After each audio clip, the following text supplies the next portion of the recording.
He knows exactly what he did. Oh, hi guys. Welcome to DMD RPG, your one-stop shop for tabletop. This is Wednesday, and this is Old Gods of Appalachia, Candlebook and Bow. Thanks for joining us. Hi, Pierce. Hi, Ashley. And hi, Ashley.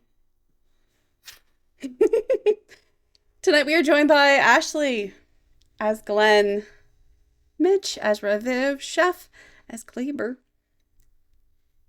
and the Lushok as Ruth. If this is your first time joining us, we're a few episodes in. Maybe you want to get caught up.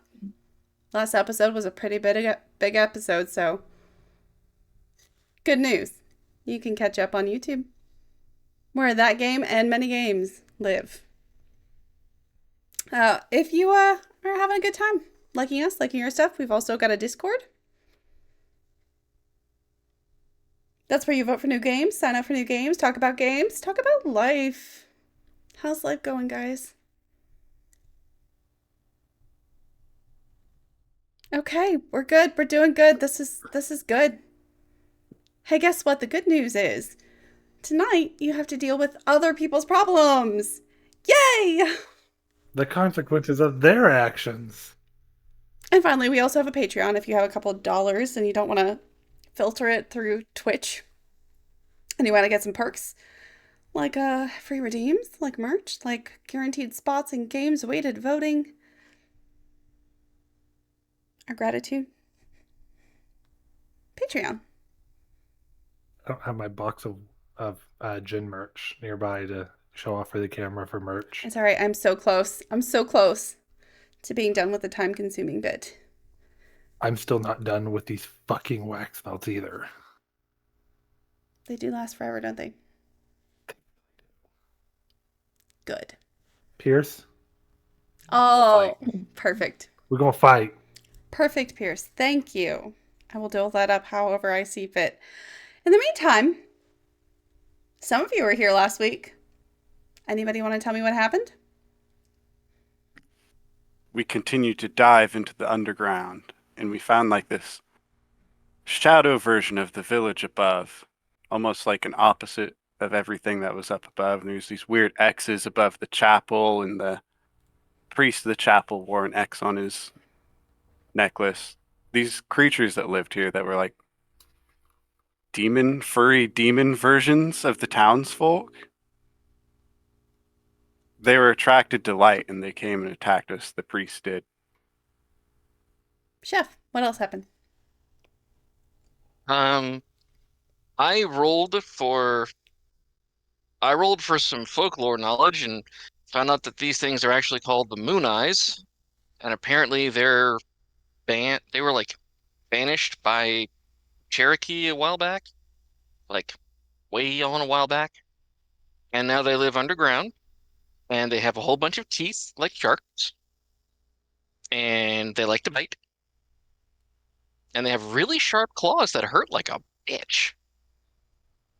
Found that out.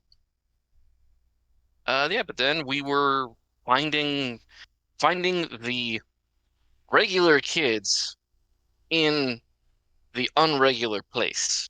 Yeah. That makes sense. Yeah. Lou, your turn. So on top of the three kids we're looking for, we found a bonus child who is Ruth's. Well, last time she saw her, she was 3 years old, and now she's 14, and she's also apparently half moon-eyed. So anyway, Ruth is taking her home, and they're going to live happily ever after, and probably going to have a nice long talk with Kate, just because reasons and things. Because I'm surprised you don't want to have a long talk with your husband about how you somehow have a half moon-eyed child? Look, we will deal with that after I talk with Kate. they know who Okay? runs the house, and it is Yeah. not him. Ashley, where did we leave off with you? We left off with me going down the right path, splitting from everyone, being gifted a gracious new lantern. Um, Waiting, I believe we said we got up to chest deep water and finding a snake. A water moccasin with a head the size of a horse's head. Yeah. All pointy teeth and fangs and venom. And did you fight it or did you try to get away? I don't remember. So let's say I tried to get away because it's the size of a fucking horse. You tried to get away, but the water wasn't your natural habitat. I don't got webbed feet. It You're running from outran a you. water It snake. outfought you. It outbit you. Doing eventually 20 points of damage before you finally got far enough back the way you came to lose it. Eventually, you stumbled, gasping and half limp, out of the cave into the forest, where you were later found, brought back to town, nursed back to health for a few days. You can roll your recovery roll twice for me. Twice? Okay. Twice. 8. So you can add 8 points back. Well, not gonna be much, but it's gonna be something. And where does that put you? 4, 4, and 8 puts me back up to Hale. Okay. 4, 4, and 8.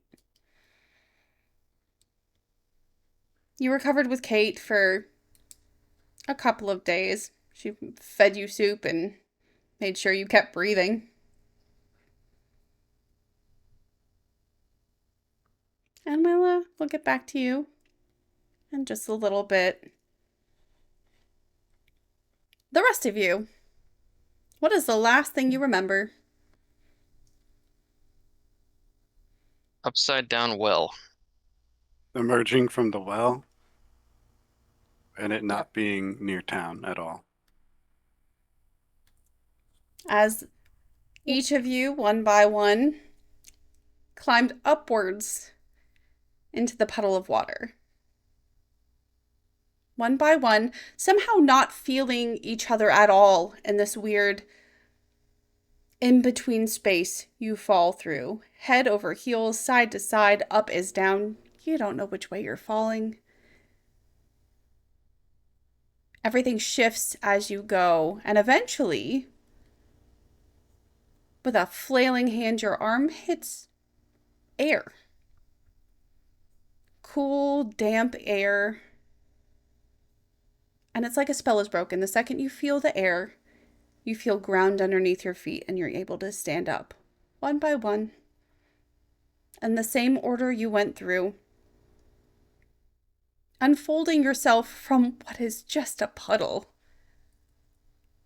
Just a few inches deep, a puddle in a cave floor, but it's a different cave. And you know that immediately. This one is much more open, with just a tiny trickle of light coming from an opening just out of sight. It looks like the ground of this cave slopes downward toward you, where whatever water you just came out of probably pools when it rains.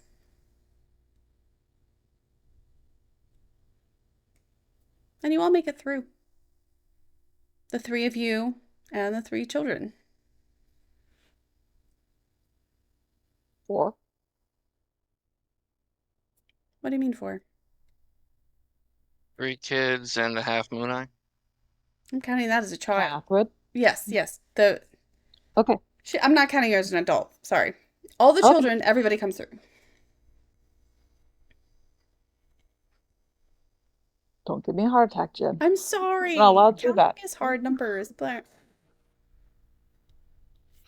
I expected Jen just to go, no, there's only 3 kids.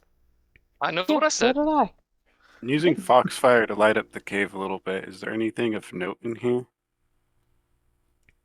it's a much wider, more open cave than the one you came in through.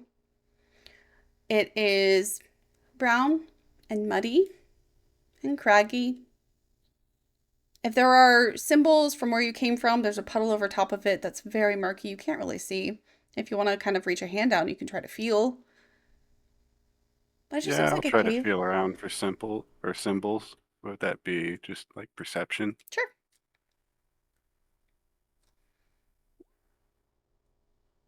11. You feel in the stone floor some grooves that maybe are symbols. They seem a little bit linear, more linear than you would expect to just naturally have eroded. But you can't scoop up enough water to really be able to see. Okay. Do they feel similar to the symbols that were on the cave wall when we first came into the big opening with the upside down town in it? Well, you didn't really touch those. I did get to see them though, right? You saw them, and maybe? But unless you can figure out a way to really clear out the water, you won't know for sure. Touching and seeing are different enough that you're not positive. You can guess probably an entrance and an exit. There's definitely no Okay. way to get back in that way.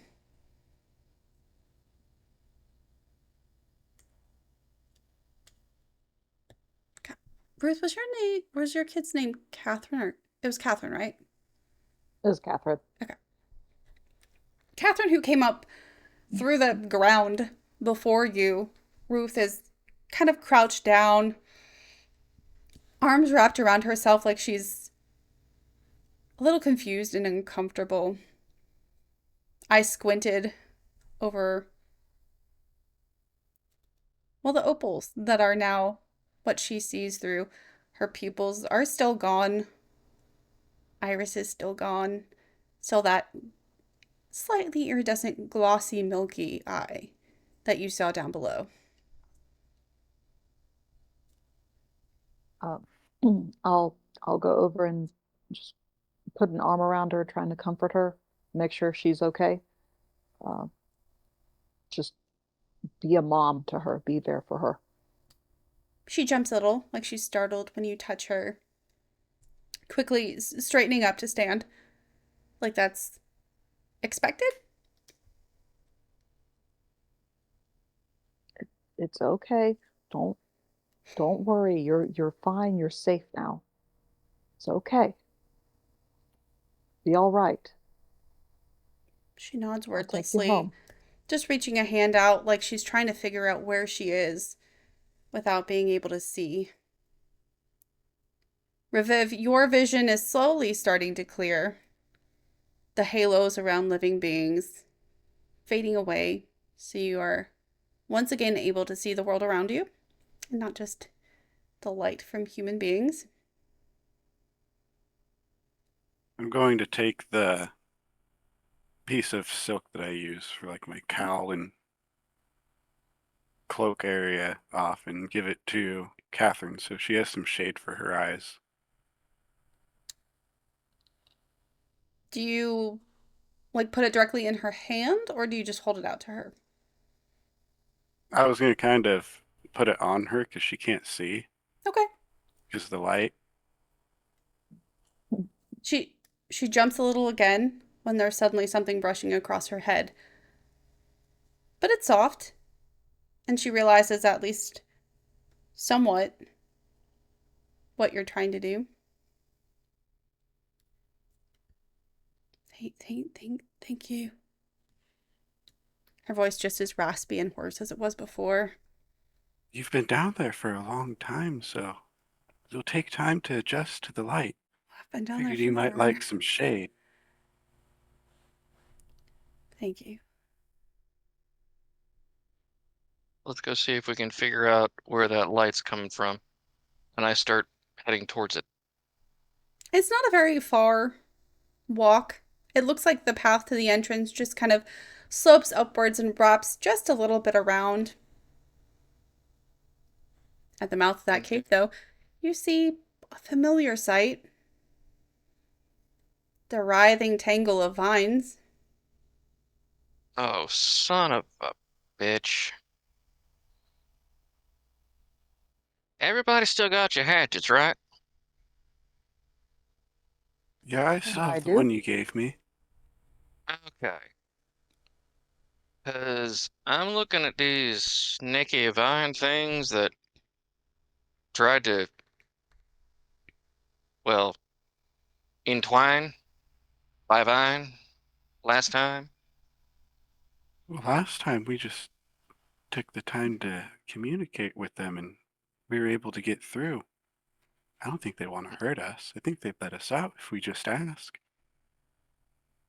Unfortunately, while I do know how to talk to the trees, I don't speak kudzu. It's the accent. It just throws me. Oh, thanks, Piers. Uh, either way, while we're talking, I will like usher the kids to be in the center of our little group, so less likely that the kudzu vines will grab. Okay. I'll attempt to connect with the kudzu again and just ask for it to let us out kindly. Okay. And are any of you hurt? I think all your stuff got healed last time. I took 4 points of damage from Kate, giving me the special eyes. You did. Okay. Roll a recovery dice. It's 1d6 Okay. plus probably 1. Yeah, 1d6 plus 1. You can thank Pierce for that one. Heck yeah, for the healed.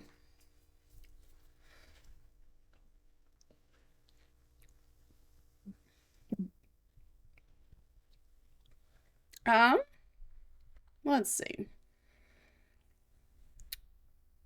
Do you have like anything that has to do with persuasion or talking? I have none of that. Okay. I have using magic. I think that might be the closest to being useful. Go ahead and just roll other skill as you approach the vines. They kind of turn their leaves and their ends toward you as though they know you're coming. And because you're connected to the green, you kind of get the sense that they already know you. Holding out a hand, I'm just gonna try and communicate with them. A vine We mean no harm. Just let us through, please. lashes out and wraps itself around your arm. Like the thorns on it digging in just a little, not as though it's being aggressive. Just got thorns. You don't take damage from it, but it does leave the smallest welts across your skin as it goes. Dangerous tail I will is try to remain lagging the green calm. screen. Hatchet comes up. How far behind him are you with that hatchet? I think I would have stayed probably at least a good 2 yards. So at this point, when he was walking up, I would have been sort of probably about 4 or 5 feet behind him and kind of to the side. Okay. It's okay. It's not hurting me. It's Roll just speed. feeling. Roll speed, Kleber. Ruth, how far behind are you and the kids? Um, Probably maybe like 5 feet behind Kleber. Okay. I'm definitely the last one to make sure that no one gets distracted or run off or anything like that. I'm looking at Lenny. Like 2 children per hand. You're Mm-hmm. you're you see one of the vines lash out and go for Kleber. He's not fast enough to avoid it, and it wraps itself around his head. But not an attack. It is also just kind of sliding across his skin, leaving the faintest of little scratches. Like it's examining it. You definitely get the sense, Raviv, that this time they are curious. Like they're checking for something. And after a moment, Raviv, it unravels from your wrist, and you get the sense that you're allowed to pass. Everyone just move slowly through, and if it wraps around you, just stay calm. And I'll walk through. Reviv, you are allowed to pass without incident. Kleber, the same thing happens for you, except you are completely devoid of a sense of what the vines want. Eventually, it stops touching you, unravels itself, and if you choose to, you can pass through. I sort of stand there waiting for the others to come through. Okay. I'll send the children through. Okay. The twins go Yep. first. The vines shooting out, nestling their hair, their faces. Before satisfied, it lets them pass. Same thing for Lenny. Grabs him around an arm, squeezes for a moment, backs off, lets him pass. Shoots out for Catherine. And this time, as it wraps itself around her, more join. Vines around her neck, her arms, her legs, like they're suddenly pinning her in place. She cries out in confusion. She can't really see what's happening. Starting to struggle and pull against the vines. Reviv, What's going on in there? the vines have grabbed Catherine and are like tying her up. I'm What did you say? to I was talking to the vines because, sure. I was just saying, you let her go and you let her pass. They don't seem to be obeying you at all. The thorns this time dig into her flesh, drawing up beads of blood. I'm gonna go in and grab onto one of the vines and just be like, please let her go. She doesn't want to hurt anyone. You touch the vine and you get an idea that these are supposed to keep things in their place. That's all they want to do is keep things in their place. That was a big old plate of food. That was. Yeah, my sister brought me some food. I don't know what we can do here. I have one thought in mind, but I don't think it'll work now that they're wrapped around her. I will, for Ashley's care, I will let you use one of your intrusions. Any of you can use one of your intrusions for free. Think fast. Well, I wasn't thinking of an intrusion, would but I'll be use the- nearby presence. Jen, I redeemed that character because I had a feeling something like this was about to go down. Well, then Another I'm glad I magical used it as an entity hint. nearby. Sorry, which one did you want to use? Nearby presence. You sense a magical entity close to you offering to lend a hand. They might ease your next ability, buy you some time, or protect you for a few rounds. Okay. Give me a perception roll really quick. Yes, Kleber. Would this fall under the definition of a trap? For what purpose? Fortuitous failure? What is that? It's an intervention Mhm. or intrusion, excuse me. A trap or a dangerous bit of machinery malfunctions before it can affect you. Trying to like short circuit them so they let her go. It's not affecting you. That's why I asked. um, that's fine. 5 is not enough, but that's fine. All of a sudden, Reviv, you feel yourself drenched in a bucket of water. You think it's water. Anyway, you're not really sure. It's awfully warm, and it smells a little like cloves. But the vines immediately retract for just long enough for Catherine to stumble out from the cave. Ruth, you have enough time to follow. I will follow. The girl falls onto her hands and knees, just scrambling to try to get up. Little droplets of I'll, blood I'll help. I'll dotting her help her to her skin. feet and hold her close. Her chin trembles like she's about to cry any second now. What'd you Once say? we Move get out her. of the cave, I want to grab a deck of cards from one of my folds of silk, and I'll grab a single card from it. The only name I can think of right now,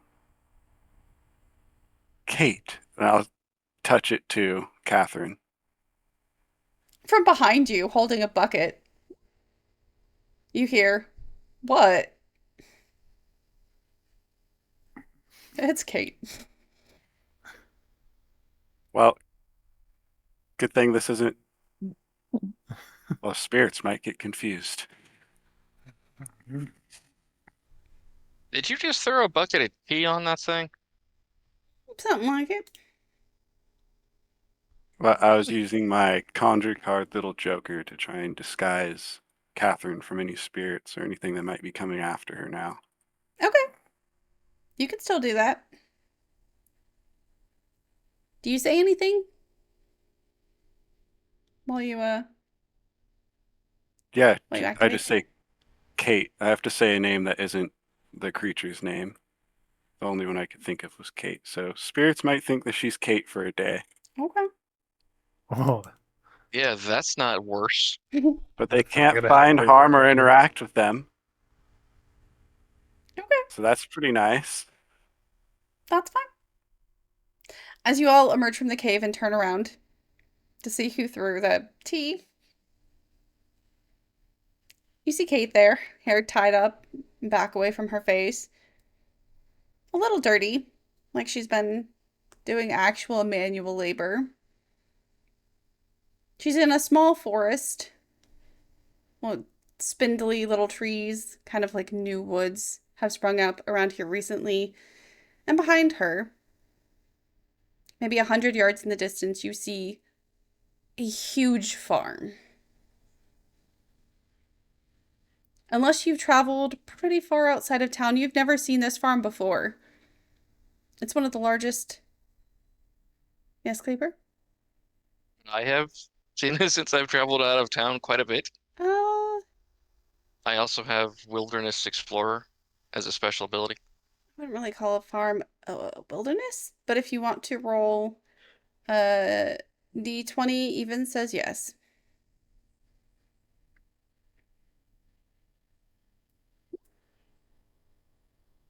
Nope. That was a damn waste of a good roll, though. It was. Um, let's see. I might give something to you because that was such a good roll. I don't want you to waste it, but everything around you is bright and green and mossy. You hear birds, normal woodsy sounds, unlike what you heard going into the cave. The farm in front of you seems broken up into huge just patches of land, not just vegetables, but also grains, pastures and fences for animals, field hands working the soil, sowing seeds, tending to crops. In the center, there are 4 large grain silos that seem like half built underground, half built up from the ground. Like they started smaller and had to expand when they were still being used. And far, far out, almost to the edge of a road in the very far distance, is a really nice white house. 2 stories, a little winding carriage trample driveway out to the road, 2 wagons down there. Glenn, you are sitting in one of them, still bandaged and weak and woozy, mostly watching as employees of this farm start to load produce and grain into the back of the wagon.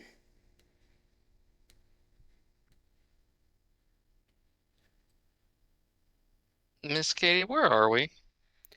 Oh, you're in Adams, Adams, Kentucky? Tennessee. Okay. And Haven't been. you're in Friday, which you would How know long have you is been gone? 2 solid days since all of you left. How far away is this from Mitchellville? From Mitchellville, Excuse me, whatever the actual town that we're from it's is. about 2 hours. Still in. 2 hours ride. Hmm. And this is the Adams place? No, this is Adams, the town. This is the Bell Farm. How long did you say we were gone? 2 days. I think Chef just realized what I was doing. We weren't in the cave for 2 days, were we? Oh, sure were. Ruth? That was only in like 2 hours, maybe. So you brought the kids and a stray home. He is not a stray. You remember Catherine, don't you? Barely. She's back. That's her. Kinda. Everybody roll me perception. Okay. Reviv. Kleber. Both of you hear like the snap of a twig, just half a second before an old man whips a pistol around to aim at you. Off from your left hand side. He seems older. If you had to guess, maybe 60s and his 70s, white, wispy gray hair tucked under a straw hat. His clothes are clean, but his face is weathered, like he spent a lot of time out in the sun. And he is not happy. His face twisted up in a scowl.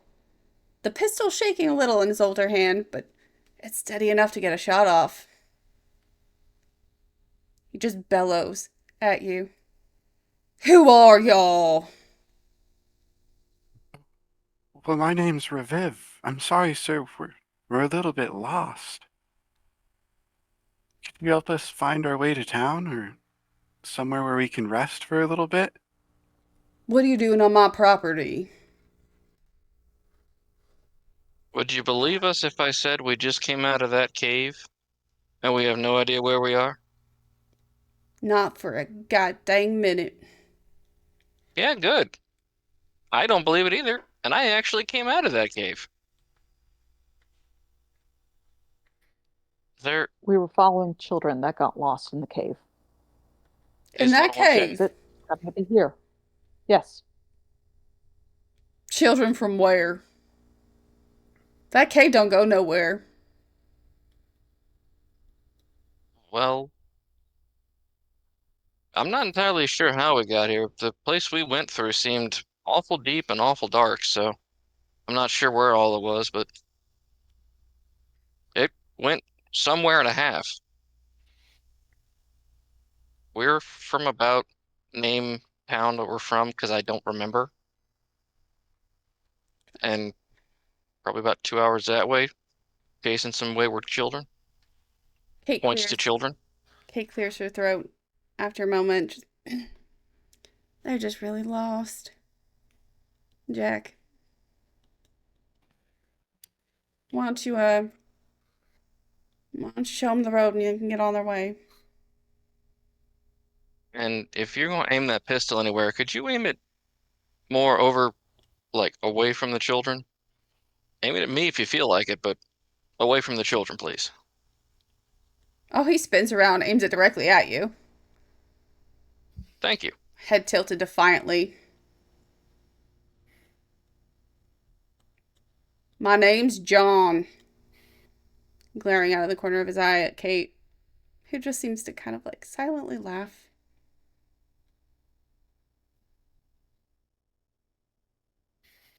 If you It's a can pleasure show to us meet the you, John. if you can show us the way to the road, we'll be on our way. We don't mean any harm to anyone. No need to do that. Oh, Jack. I'm gonna help them get on their way. We got plenty of room in the wagon. I sort I sort of lean over to look past her. It's like, why are you antagonizing the man with the gun? Because he ain't gonna shoot. If he shoots you, you don't Really? get paid. Isn't that right? Old Jack. And his face screws up like he has never been madder, his cheeks flushing red with rage. He cocks the I gun and do my turns it on Kate for a second before spitting off to the side and walking off toward the silos, all stomps in anger.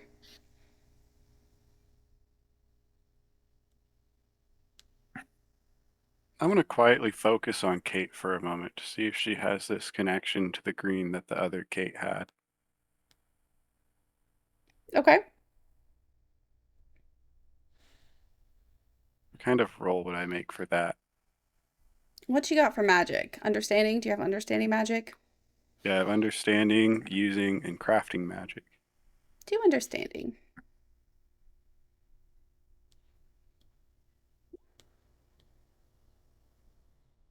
Solid 14. You feel a link between her and the green, but you also feel a link between her and something else. Something you don't encounter very often, something you're not personally attuned with. But there is a thread with her going to the green. Is this other force similar to what was down underground in the town? Mm-hmm. There's a green and the darkness, both of them just intertwined.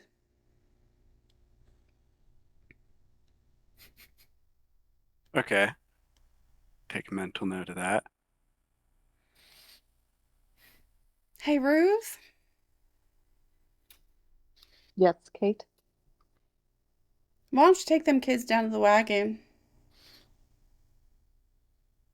Be my pleasure.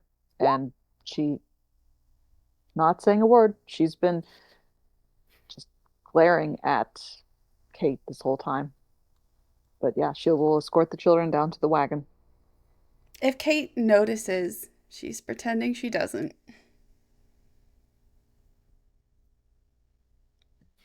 Well, that leaves two of y'all. You can help these fine fellas load things up into them wagons. I got a feeling we're gonna need it.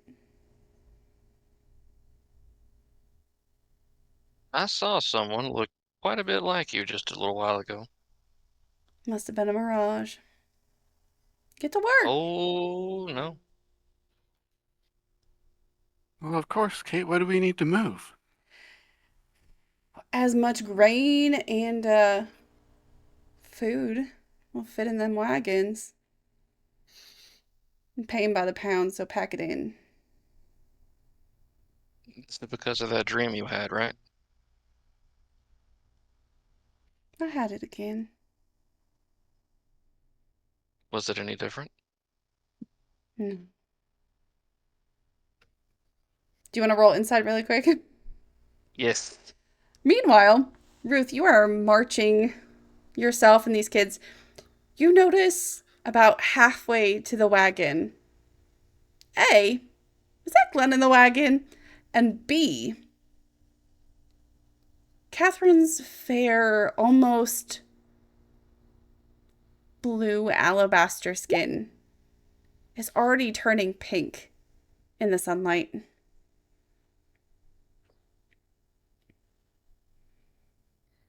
I wouldn't happen to also see a blanket in the cart as well.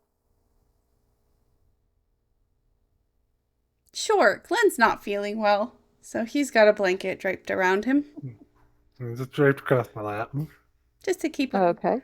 nice and comfy. Well, it's lovely to see you again. How was the right hand path? Gestures at covered in bandages. You can even see like the black and blue, like leaking bruises that have Like crisscrossed Everything is still swollen and angry. But he's breathing. Breathing Yay! is good. Breathing is good. You just get like out of one eye because the other's covered with bandage. Just a side, like the sassiest one-eyed side eye you can. She did warn us not to split up.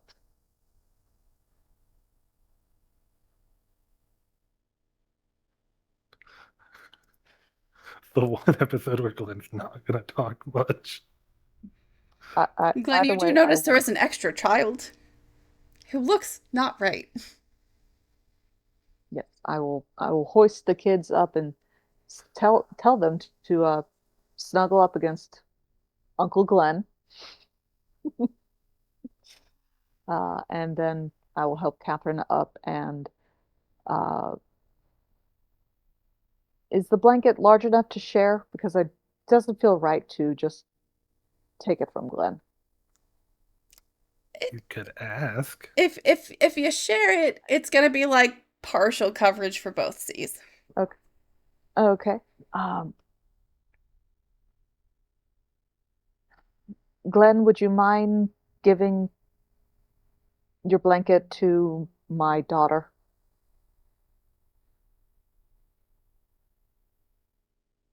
Your daughter. It's Didn't a she long fucking... story. But yes, I said my daughter. When Ruth says that, Glenn, you can kind of almost see it. Like they have almost the same color hair. Maybe if she had irises, they'd have similar color eyes, but you can see kind of a sparkle of white through some of her hair, and her eyes are just completely glossed over, as though there was nothing there to begin with. And when they catch the light, just so they sparkle. I'll hand over the blanket, and after, because we're not going anywhere for a bit, I'm just gonna kind of stare at and study her daughter. There is a sense of other that you get from her, sort of familiar in the way that she kind of looks like Ruth. But there is definitely a sense of other, like she is somewhere she shouldn't have been. Like a stowaway on this plane of existence.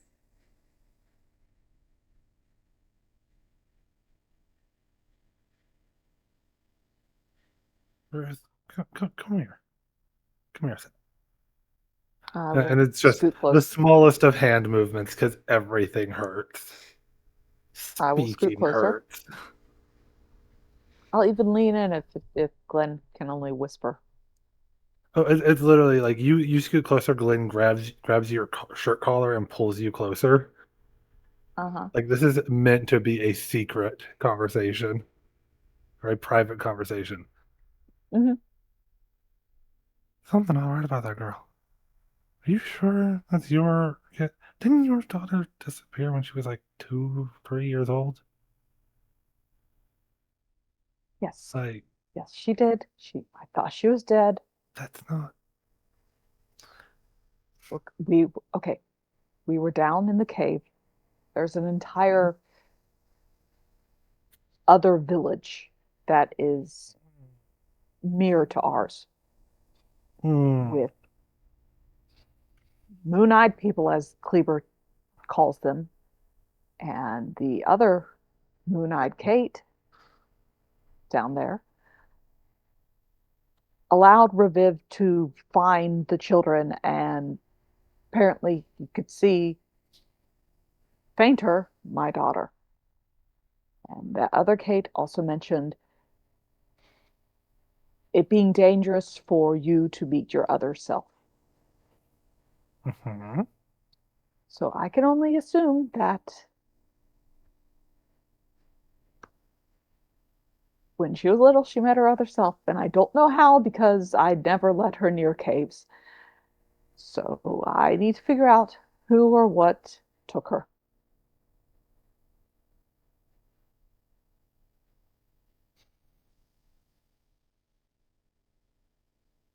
Speak your mind.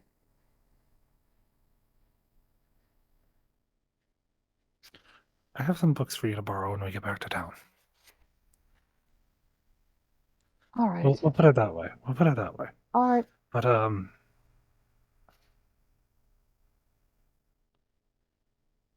you know she's not. You know that she doesn't belong on this plane, right?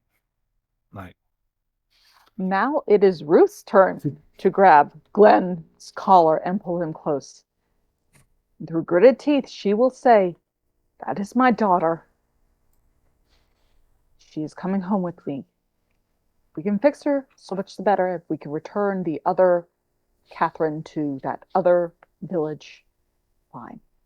She is my daughter, and I will not give her up for anything."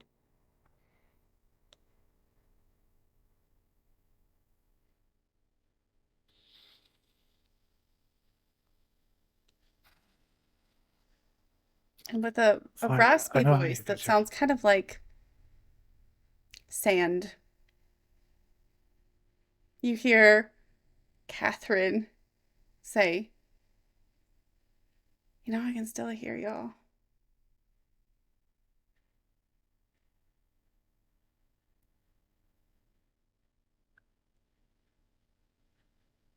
You're old enough to hear. You're old enough to hear. You're not as you were. You're Jen, out of character, this is a changeling situation, isn't it? Huh, not exactly. Okay.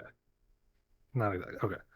It was feeling very changeling. That's why I had to ask. I can see where you're getting that. Yeah. Not exactly. Okay.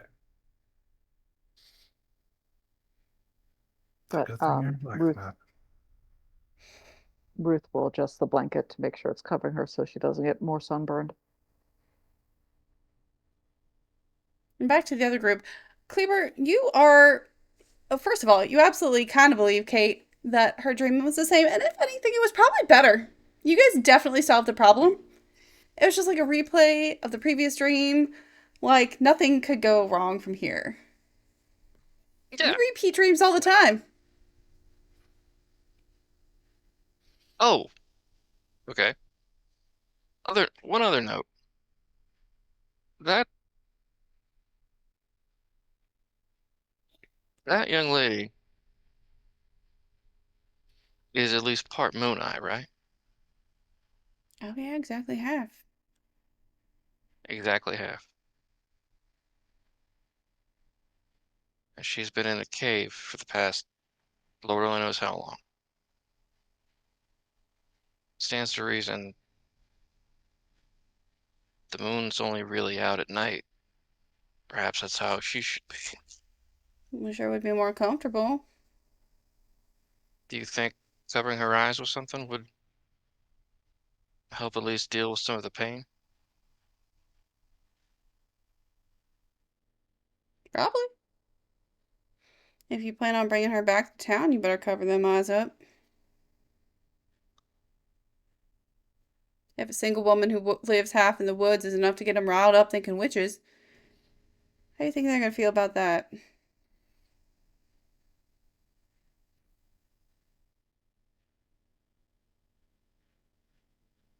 Well, she could always stay with me. They seem to leave me alone. Some of them come and buy fortunes sometimes. Just because folk respect Ruth, Reviv.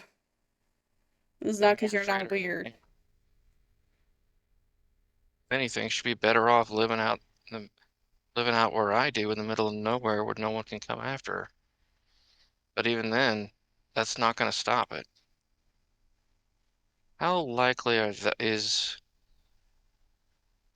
how likely is Underground Ruth to try to come back up here and get her daughter back? I don't really know. Plenty of things to stop her, though. Wouldn't worry too much about it.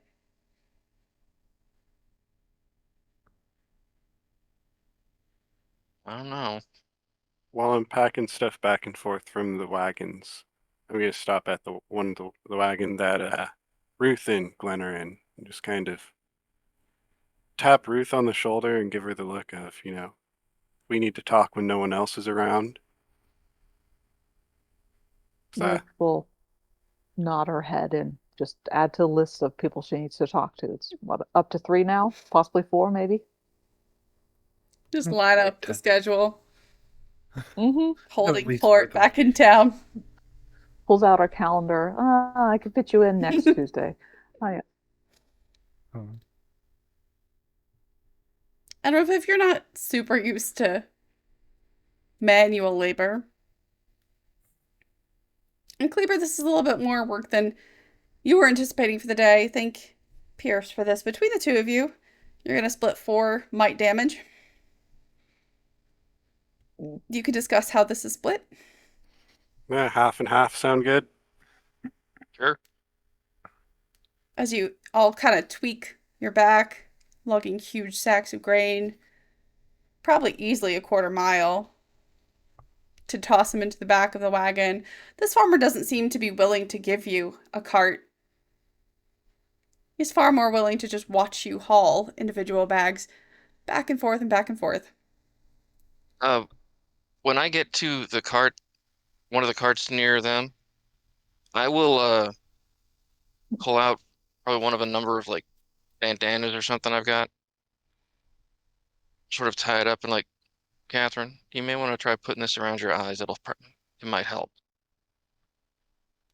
Do you mind if I put a blindfold on you so that way it'll help your eyes? No, I guess not. It's an understatement. How's that? That's all right. What else feels wrong? Besides it probably being too hot. Just everything. Don't worry about me. Has that ever worked? Yeah. Well, it doesn't work on me. I can tell you right now, kid, that's never gonna work on those 3. And this coming from the pinnacle of rational and positive decision making? Exactly what happened to you? Long story short, I fucked around, I found out. Yeah. With what? Goliath? Cleaver, what's the biggest snake you've ever seen?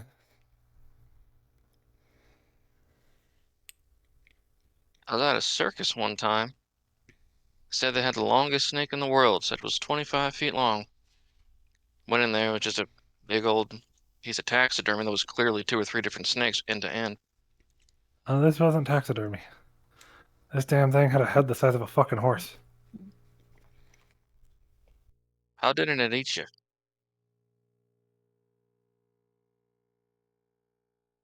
It tried.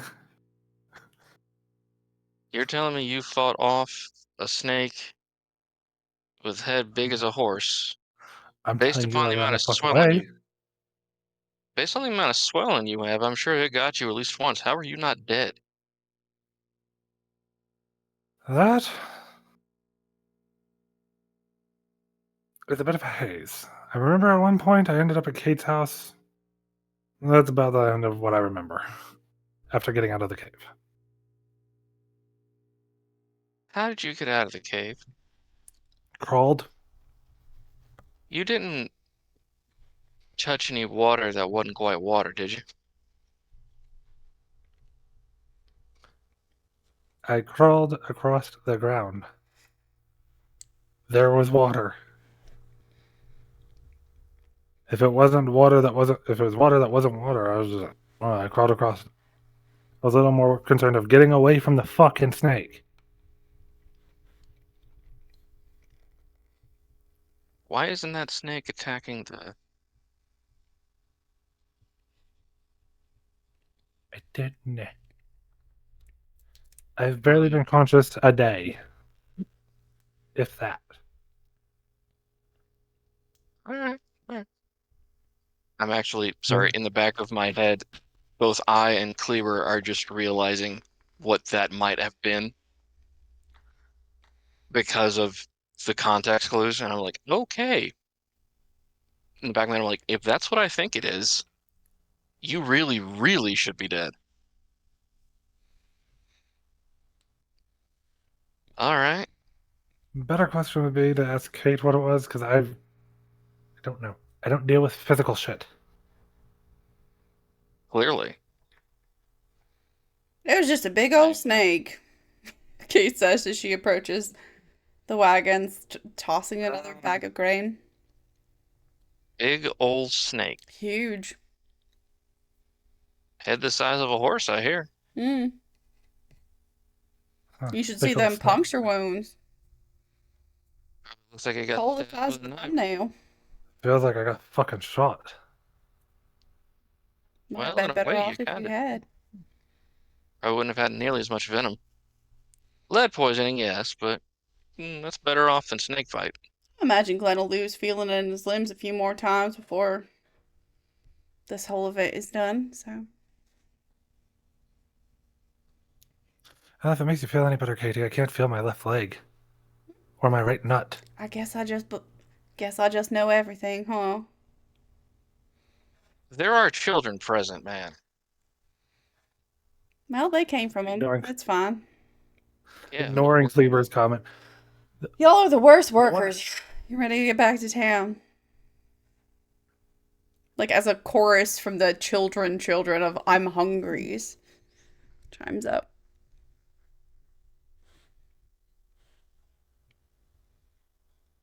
Of course. I'd love to get back home and rest in my own Rummage bed through, after all of this.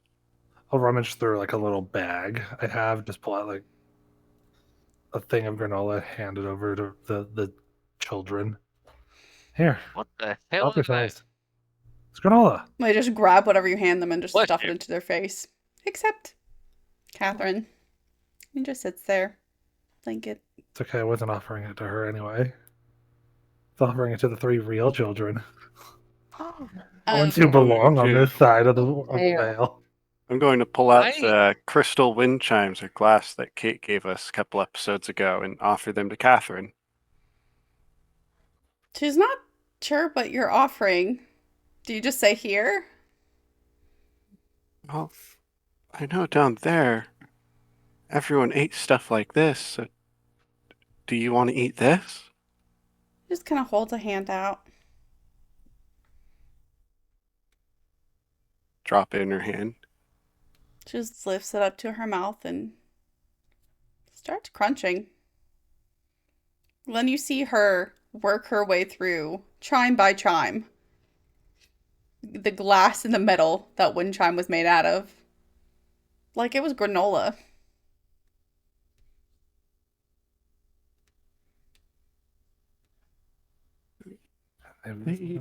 Fucking here. Of course it did. They eat stuff, not things. You know, if it was alive once, they don't want to eat it. At least her mother's a fucking blacksmith. That's a good point. And just all of this, you just hear Glenn mumbling under his breath while he's Just watching this happen. just a stream of consciousness brogue. If y'all could decide who is gonna drive the other wagon, I got some payment to make. She turns and heads back over to the house to talk to the grumpy old man and what seems like his much younger wife.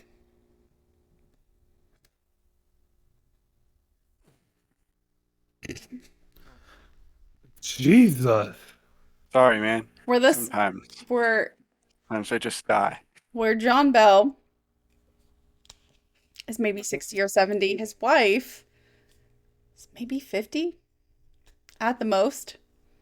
She still has streaks of her original hair, all swept up with the little highlights of gray. And she seems to be chatting with Kate in a very friendly way. Not the way that John is. Friendly. John is angry and takes the cash from her hand, coins from her hand, as though somehow he's doing him a favor. Lucy leans in, the wife, who you can hear Kate refer to by name at least once or twice. Just chatting recipes and quilting and domestic nonsense while the husband counts the coin.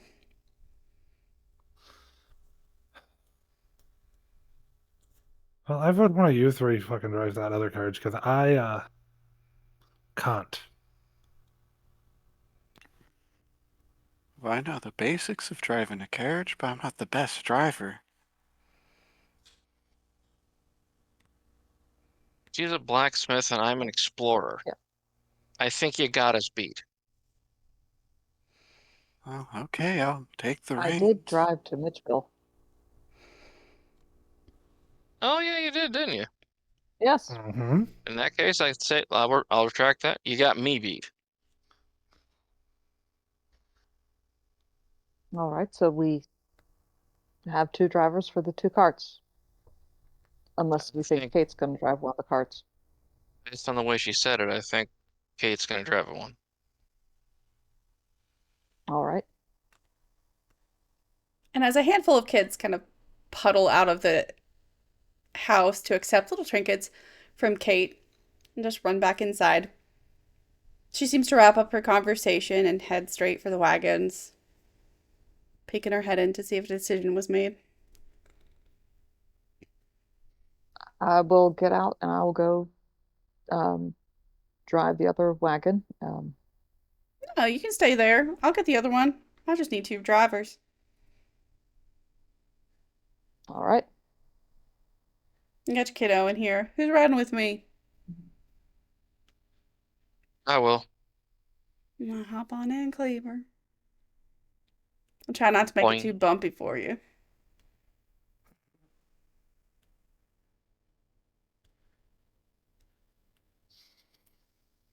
Reviv, you may also have to hop in the other wagon because there are so many people crammed into that one. Okay. I'll follow Oh, Kate Liv is small. and Cleaver into the other wagon. Okay. I'm not moving from my seat. No, I think it's quite the other way around, Cleaver. And she just starts driving. Both of the wagons taking off. Do either of the wagon crews want to have conversation on the way back to town? I do with Kate. Okay. After that line, yes. Okay. Well, we'll start with them, and then if the child wagon feels like talking, they can do that next. Kate, you remember. Oh, sorry, Cleaver, go ahead. After you. Remember all those years ago when my mother first abandoned me in town because of the curse? Why did you help me? You could have let Waylon take me. Seemed like the right thing to do. I don't really believe a whole lot of curse nonsense anyway. Well, you took the curse off of me. I haven't had a migraine and there hasn't been a thunderstorm around me in some time. If a curse can be put on, it can be took off. What do you think happened to Waylon afterwards? Ran off in the woods, never to be seen again if the world has any justice in it. Oh, I hope so. I think I've been seeing things on the edge of the forest at night, or the woods, I should say. Well, Demons, like see? what were with him. No skin on 'em, towering over the trees. One of 'em came in my wagon the other night through the window. Shucky clawed at it and chased it away.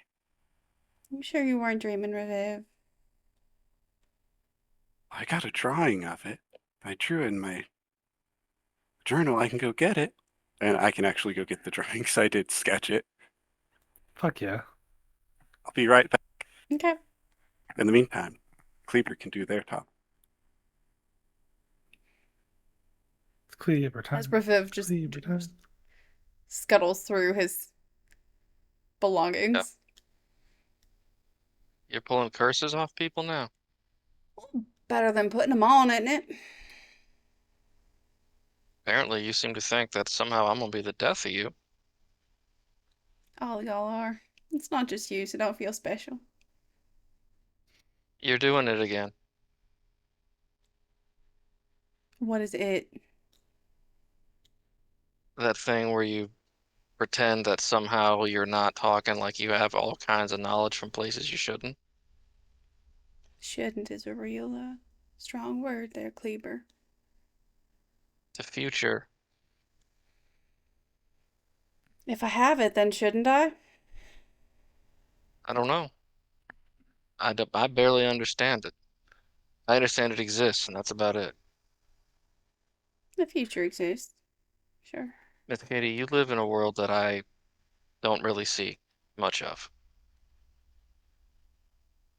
I understand enough to understand that. I got a foot in two worlds. Yeah, I think I met your other one. You did. How close are you two? I think we're the same. Why do you have the magic and she didn't? Who said you didn't? Isn't that right, Reviv? Riv's all digging around in their pack behind you guys. Oh, what was that? Let me rephrase that. How come you got a giant cabinet that sounds an awful lot like an arsenal the way everybody else tells it, and she didn't? Well, she ain't got much to work with.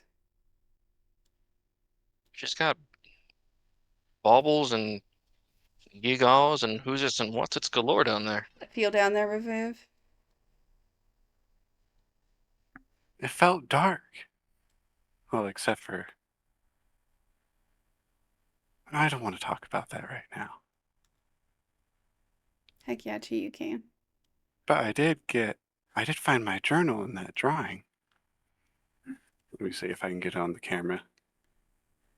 You guys see that? Mm-hmm. He seems It kind looked of a like sort. that thing. Its arms were long, like tens of feet it seemed, and it could stretch itself through the window. Hmm. If it weren't for Shucky, I don't think I'd be here. Didn't have any hair at all, huh? No hair. No skin, it looked like. Well, we'll have to post up outside of your little cart sometime to try to catch him. Or I got one of them dream catchers, just in case you were sleeping. Well, I hope it was a nightmare, but I could have swore I saw Shucky scratch at it. Got it right across the face. Hey, Jen. Since I've got wilderness life, and that says I'm trained in some stuff, including identifying plants and creatures. Mm-hmm. Would that include the supernatural stuff? No. Didn't think so. Just curious. That is definitely not a bear. The last time I saw creatures like that was, well, when Waylon was here. Back when I was 6, when my parents abandoned me here. And you and the others fought him off. I just hope there's not more this time. Well, things always cycle around, but we'll keep an eye out. Nothing bad's gonna happen to you, Reviv.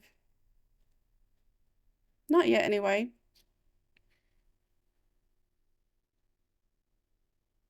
She's doing it again. Well, I can't see forever out. Something bad always happens to everybody. It's part of life. At least you didn't get half Yeah. ate by a snake. What Which was end did that? he come out? You don't remember. Yeah, but I'm pretty sure based on the way you're giggling that you do. There. It's funnier to think Like one that, way than the other. like that ever stopped you? Anything else from this wagon? What was that presence down there? The darkness. What do you mean? Well, there's the green and life everywhere up here, but down there it was gone. It was replaced with dread and shadows and It wasn't really sorrow. replaced, Riviv. That's just what it feels like if life isn't present. It's not good or evil, it's good or nothing. It's the candle's lit or the candle's not. Sometimes you catch the smoke in between, like ghosts and hates and whatnot.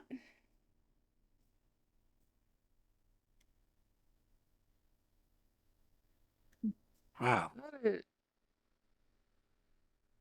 How did she know as much about us as she did? Because she was talking in the same kind of I've got more knowledge than I let on kind of way that you do. Oh, Kleber, I'm pretty sure I already answered that for you, silly boy. Yes, but she had answers for questions I didn't even know I had. Plenty of keep them answers real safe and sound.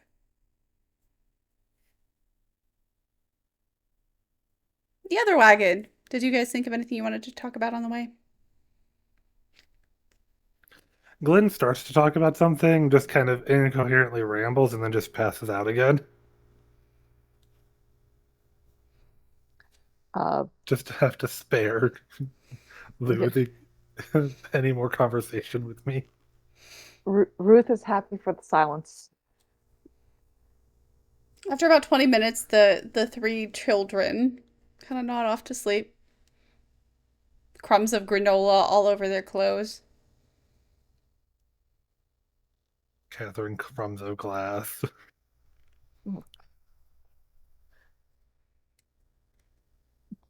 Ruth will occasionally just glance back to make sure everyone is okay and to also make sure that Catherine just doesn't disappear because she's had all this crazy shit happen. So, hey, let's just add one more thing that could possibly happen.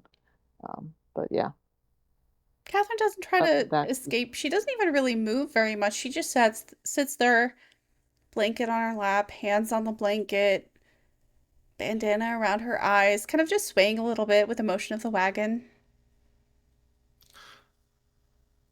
Occasionally popping a piece of glass into her mouth to snack. I know this isn't usually how this is probably used, but hey Jen, can I go ahead and use a player intrusion real quick? Which one you want to use? I'd like to use sudden vision while while Glenn has passed out. A flash of insight provides you with a clear answer or suggests a course of action with regard to an urgent question, problem, or obstacle you're facing. Okay. Kind of the whole food shortage issue and everything. Okay. What's been going on with that? Is there a Because I'm question you have sure that about it? no, it's just kind of looking for like a suggestion of course of action for how we should go about preventing the you know, entire annihilation of food and life up here. Okay. As you kind of If, pass out, thinking about the mountain of food behind you and why Kate might feel this is necessary, you saw how much money she passed over. It was a lot of considering cash. considering she told him that she was paying by the pound, it's a lot of food. Probably a higher price than like he would have fetched at market. She was desperate to get this food. Mm-hmm. You feel yourself, as you nod off, lifting up out of your body, but you just fall back into it like it's a loop over and over again. I'm not going to make you spend the XP Okay. because from it you get the impression that whatever has happened is already set in motion.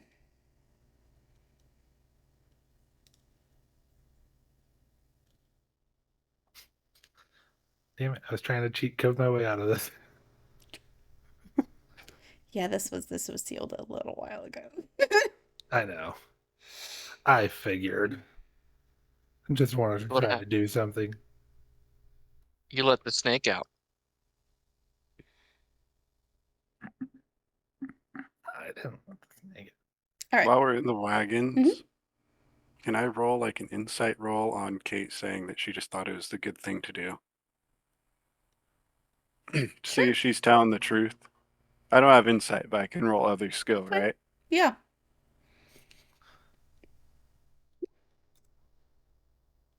15. Nice. She's not trying to be deceptive. It's 100% she thought it was the right thing to do. You get the impression in this case that means it was either what she was supposed to do or what she was going to do anyway, like it was inevitable. But she's not lying.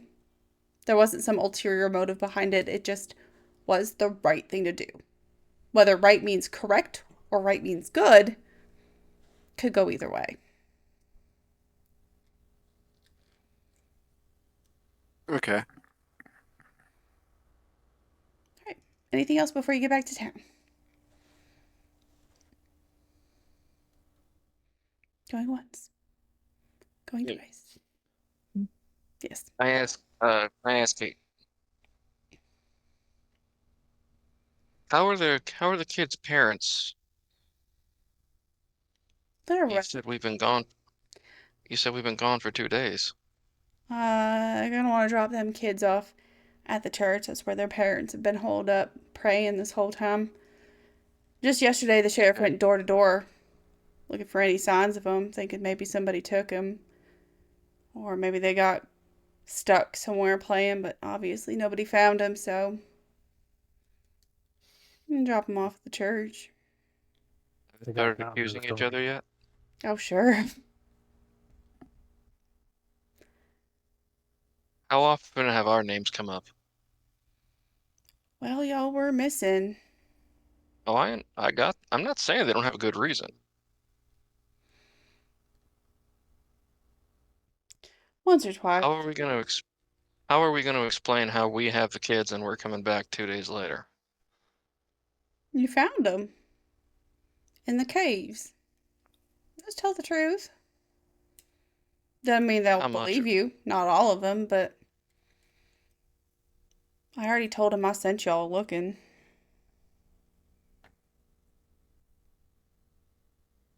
You knew where we were gonna be, and you knew the problem we were gonna have, and you already were ready for it. I didn't know details, but You knew enough to have a bucket full of what it seemed like pee. Why well, send them us at gods are all all? over the place. They don't like being hot. Why send us at all if you already knew how everything was gonna work out? What the You hell already kind of knew where question is that? the if you knew, because apparently you and let's just say your twin sister are the same as you said, you you couldn't have you couldn't have gotten them. No, I'm trying to figure your angle in this. my angle. Mm. Cleaver, listen to me, and I want you to look me in the eye when I tell you this, okay? Sometimes the future is like a ball rolling toward you. You see it coming, you can hop right over. You can choose to get hit, it doesn't matter. Sometimes the future is a train, all screaming at you as it approaches, but you can't get out of the way fast enough, and that is where you are. It wasn't a ball. None of this has been a ball, Cleaver.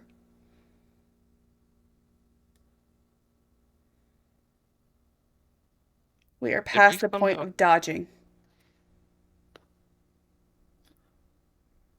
did we cause this somehow? I'm done talking. That's a yes.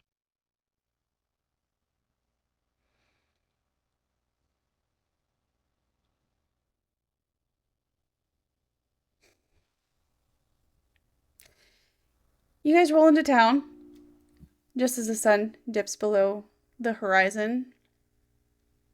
Everybody give me an insight roll. Insight, empathy, vibe check.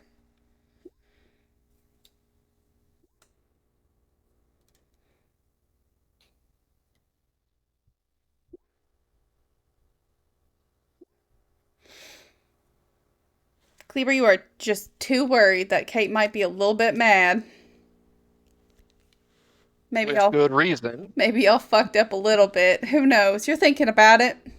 The whole last hour ride. Reviv, you are off thinking to yourself about the creatures and Waylon and what does Kate know?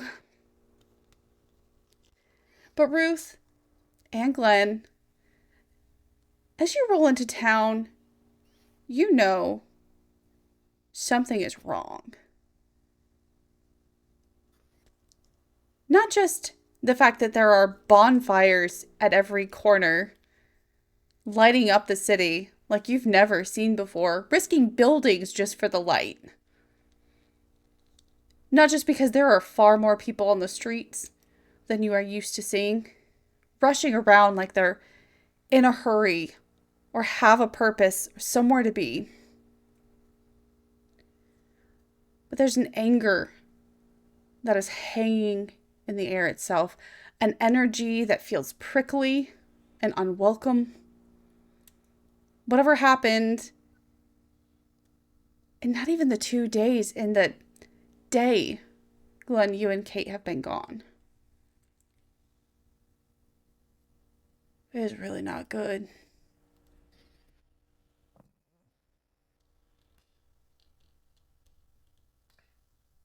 What's all this?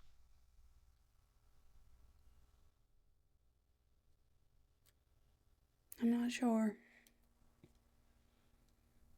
This isn't for us, is it? Kate will park her wagon, obviously in the lead, just kind of at the kitty corner edge between the farmland and normally where she would be parking her wagon. I imagine, Ruth, you kind of pull up behind them. Yeah. Okay. As everybody filters down from the wagons themselves, please give me a perception roll. As you hear like an angry yell here and there, a barrel getting smashed. Damn, Glenn, all right. One eye fucking just. That one fire. eye is just dialed in. everyone but Kleber. Everyone but Kleber again. Flavor. As you get out of the wagon and turn your head toward Miss Masters' farm, the towering, swaying corn stalks and tomato plants and peppers, the lush greenery that used to jut up from the landscape like a monument, has almost entirely been mowed down. The occasional stalk poking up from the ground like the jagged smile of a jack-o'-lantern, grinning teasingly. Well, that's not normal. Through the streets themselves, you see ripped, torn, chewed up bits of plant life and grain, bread, meat, tossed aside like someone was eating on the run. And now and then you hear, over the cacophony of anger, of hunting, a rustle, a dry, kind of familiar, Russell. I'm immediately going to limp over to Reviv and grab him by the shoulder tightly. And this is why we fucking kill them. Yeah, I don't think. Before I start, and I'm just going to release him with like the lightest shove, not forceful, just because I was gripping his shoulder tightly, just releasing. This And I'm wasn't going just to walk. Shucky, Glenn.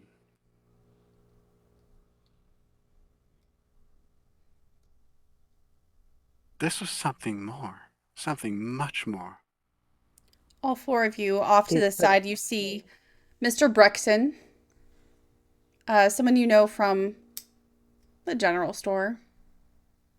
Now and then he comes into work, but mostly he owns it and just takes the cash.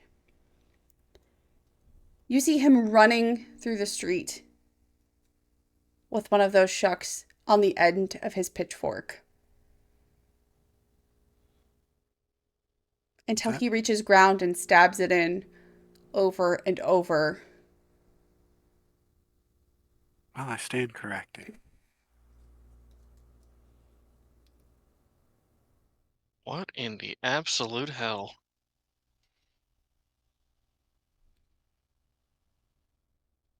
Let's go about getting these kids to the church. Sort of feels like it may not be safe for everybody outside right now. So what is your plan, everybody?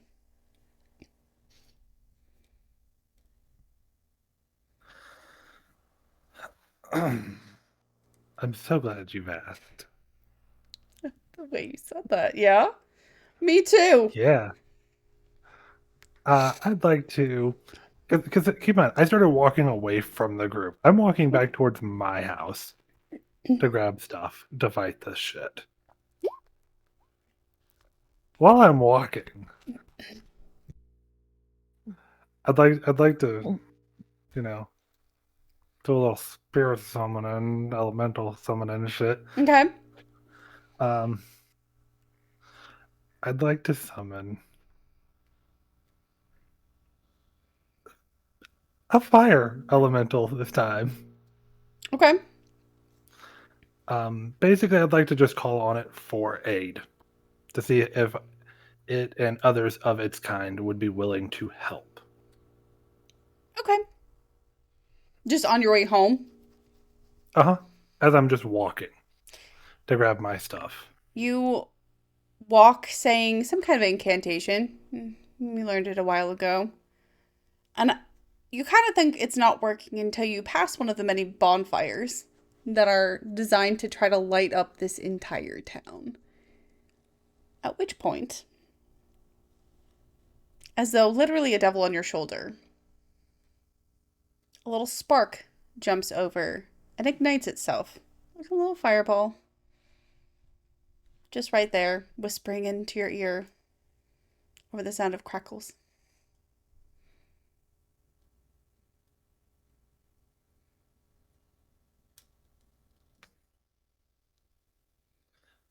Sorry. Didn't realize that was my. I already said what I was going to ask for. I'm going to ask it for aid. You gotta ask, though.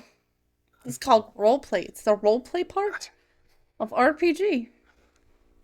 I've only been up for like 3 days, okay?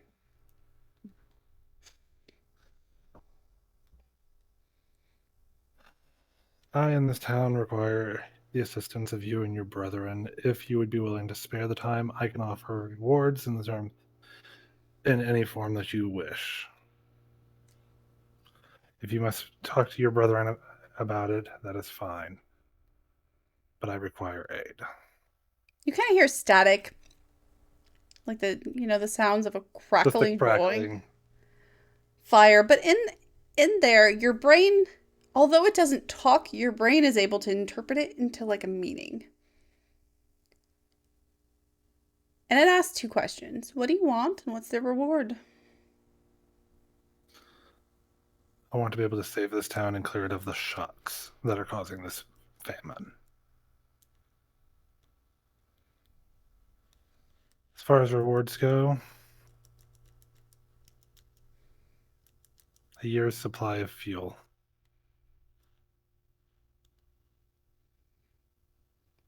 It crackles and like licks at your earlobe. It hurts a little bit, but you get the impression it's just trying to be friendly. Mm-hmm. It's not its fault. You're made of flesh. Yeah.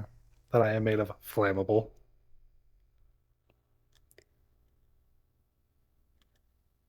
What? Is there a risk of hair catching on fire at this point? Hair doesn't catch on fire so well. It singes. It It more smells melts than awful. anything. But like it's not I gonna didn't- explode. It's not like I didn't- hairspray is invented at this point. And no, to answer your question, Kleber, or to answer your question, Chef, Glenn keeps his hair relatively short, on the sides and everything. So Yeah, but unless it bathing jumps up on top, Anyway, bathing more than once a month is one of those things that we don't do yet. you might. after a long like break of static, you kind of understand. 10. 7. 15.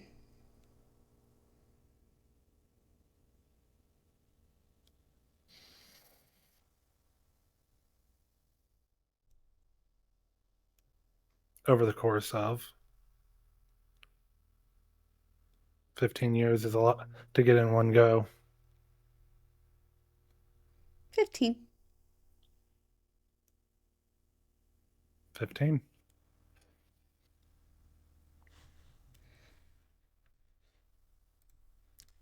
And I'll hold up a little amulet type deal. Oh, that's some nonsense. I'm gonna re-roll that. That's not fair. There we go. The fire elemental's burning experience now. Yes. Maybe it's Kate. You don't know. The elemental leaps inside of the amulet, assuming maybe that's what you meant. You can see it sparkle and shine from inside of it. So you started rolling, and I was going to finish rolling. Yeah, I'm just holding up the amulet for like a little housing for it to symbolize our little It contract. gets really hot. You know, whatever this is, it will not contain it for long, but you do have a little bit of time. And the second it hops in there, ready for its little elemental ride, more embers leap from these bonfires. One, and then another, and then another, until lined along your shoulders are, well, I was gonna say 7, but Pierce is giving out care, so we'll say 8. 8 little balls of fire. Excellent. More than enough. So you think. For now. For now. You don't know the full extent of my plan, ma'am. You know what? There's a reason.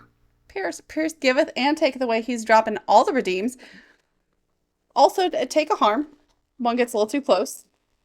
Play with fire, you're gonna get burned. Classic. Oh, I'm already hurt. Classic. We'll count that as a might. But now you have Let's see. 8 Excellent. mystical Molotovs, I guess. Mm-hmm. Love you, 8 Peters. sentient. 8 sentient Molotovs at that. Yep. What are the Going rest to of you guys stalk. going? Well, did any of us witness this contract that just happened, or did Glenn just run off? Glenn was He walked walking off. away. I mean, but he's probably limping. If you wanna Yeah. roll perception. Not walking fast. Just to see if Can't I'm aware walk. of this fire elemental business going on. Okay.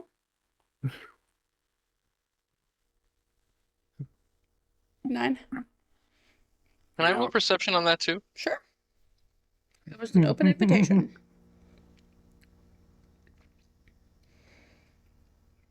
You are still worried about the future, Kleber? You're having an existential crisis. See Jen, if I I can don't do want to that. say that Oh. Reviv can, considering he's the only other sage in the party. I feel like a 9 Yeah. is not a high enough roll. Reviv, you notice that Glenn seems to be talking to something, and then like a spark jumps onto him, but then he just keeps walking, and you sort of lose sight of him in the buildings. Seemed to not react to that fire jumping on him. At least didn't catch him. I guess we should take care of these bonfires, huh? I'm gonna grab my amulet that my grandmother gave me, and it has a little amethyst bottle on it. Mm-hmm. I'll hold it up and pour it on the ground to trigger my storm glass. God. That's why we tell our party members what we're doing. Because this is my plan from the beginning, was to get rid of the fires.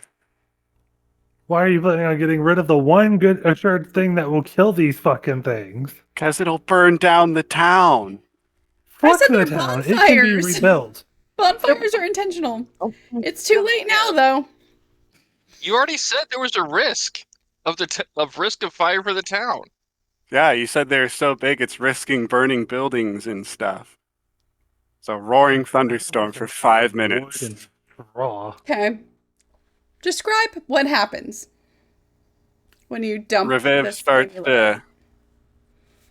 Reviv starts to faintly glow red and green as some of the curses return to them for this, and they just drop to the ground with a migraine as the storm starts. Oh, can someone help me up, please? I took a lot out of me. Out of the previously clear skies, you all hear the grumble of thunder and flashes of lightning, and then a downpour. I immediately open my jacket up okay, to attempt a shield. It does not do anything to your elementals. They flicker and they steam and they smoke and they struggle, but that ember will always, the tiny ember, probably makes them easier to carry, to be honest. Hopefully everyone's house is safe now. You did this.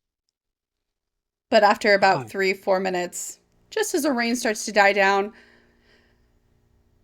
all of those bonfires are out and the city is in darkness, as the sounds of anger and confusion just crest through the streets. I'll use Foxfire to light our way. Yay, you have a way. I sort of put my hand way. over his foxfire hand. Maybe we shouldn't be drawing that kind of attention considering what they've been going after. The magical stuff seems to have done something, and well, those fires can be relit, and I really would prefer not to see what happened, when they start burning people that they don't like. We really need to get these kids to the church, to their parents and their families, so hopefully this will start dying down. Let's get them there. I was just trying to keep everyone's homes from burning. Behind I you, didn't you think hear you the did anything rustle wrong. of a shuck just skittering across the street. Come on, let's get them to the church. They'll be safe there.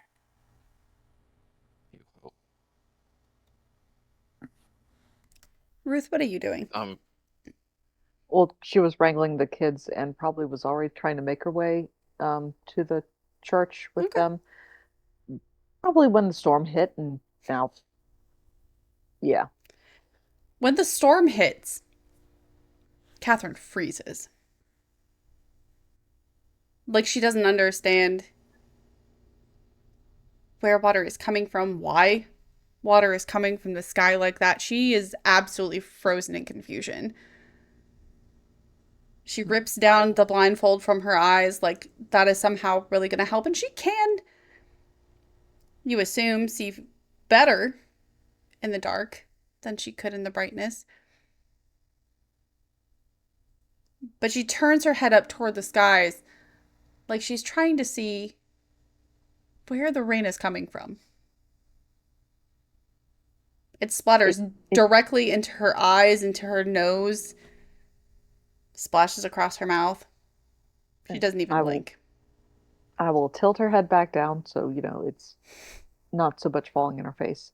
Uh, and this is normal. This is rain. This happens sometimes. It's weather. I there's a lot for you to learn, and or at least to try and remember. Don't worry, and I will just again with the three little ones and Catherine do my best to, like I said, take them to the church, take them find their parents. You get to the church just a minute or two before Reviv and Kleber. The door is propped open. There's some candles lit inside. Several people are in there praying. Miss Masters is in there nearly blackout drunk. Obviously puking into a mop bucket between bouts of blacking out.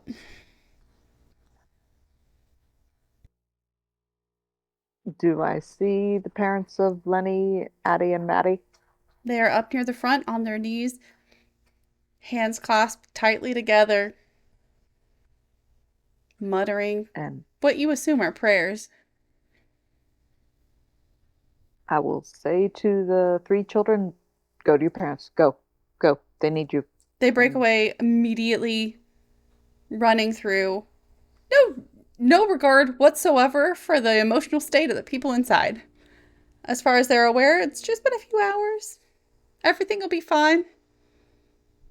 The parents immediately hear the sound of their own children spinning around, eyes wide and red rimmed, faces splotchy, like they've been worried sick this whole time. First, they wrap those kids up in their arms, swinging them around in circles, holding them tighter than they've ever held those kids before their expressions kind of sour. And they look up to see where they came from. About the time Kleber and Reviv stroll up behind you.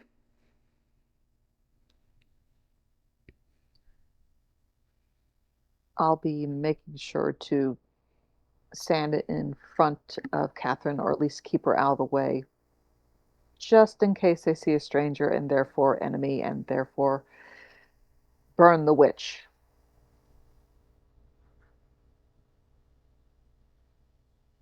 Roll to see how well you block her. Just to roll a d20. How well you conceal. Yeah, roll for concealment. Not a thing. Oh, crap. Oh. Considering how you described Ruth, I'm not surprised by that. Mm-mm.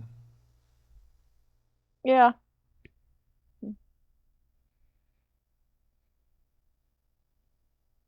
Kleber, Reviv, do y'all say anything when you come in?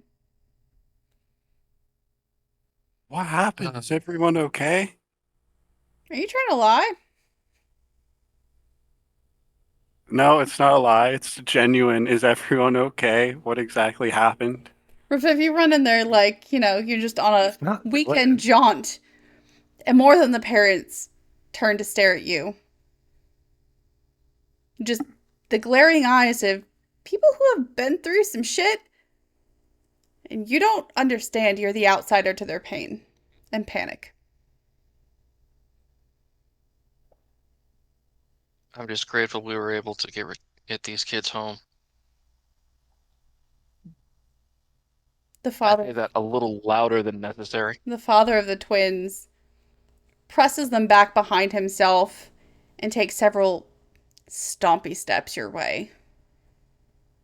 Where y'all been with my kids?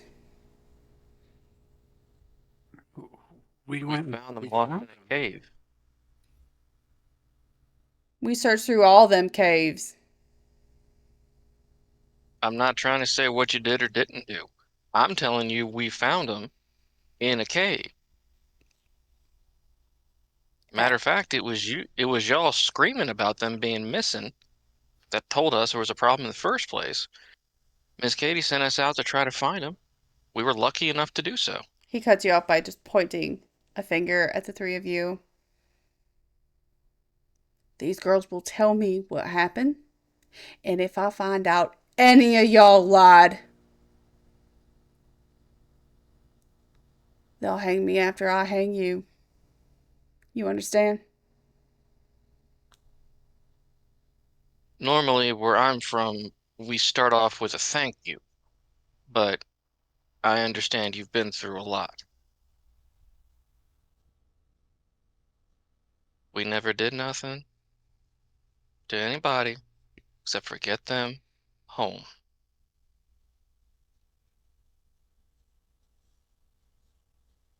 I hope you feel better now. I turn and I try to usher everybody out of the church so that way they're all in front of me, so if anybody comes after them, they're gonna hit me first. Okay.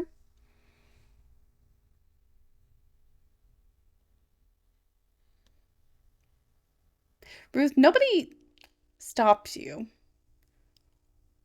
or says anything outright, but as you all turn to leave, you notice several people, including the pastor, are just staring at Catherine. Mouths slightly ajar, half frozen in space, like they're processing what they're seeing and trying to decide how they feel about it.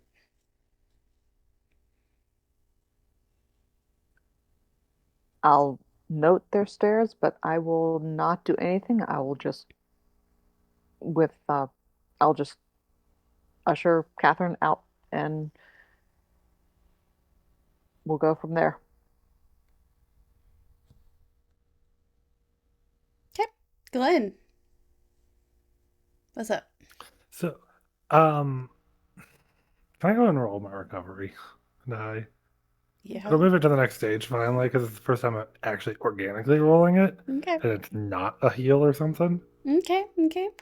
Go ahead. You get a +1 from being around me. I'm not near you. Oh, you're not. Nope. No. Mm-mm. I mean, I get a +1 anyway in my thing right now, so. Oh, yeah, I Well, if you're forgot not near you Revive, didn't go to the if church. you're to get a -1 then for not being near Revive. No. No. 3? Okay. That's fine. I'm literally doing that just so I can split my points to get my speed and my strength back up to, or speed and might up to 5. I did go ahead and move the check mark down to the 10-minute. Okay.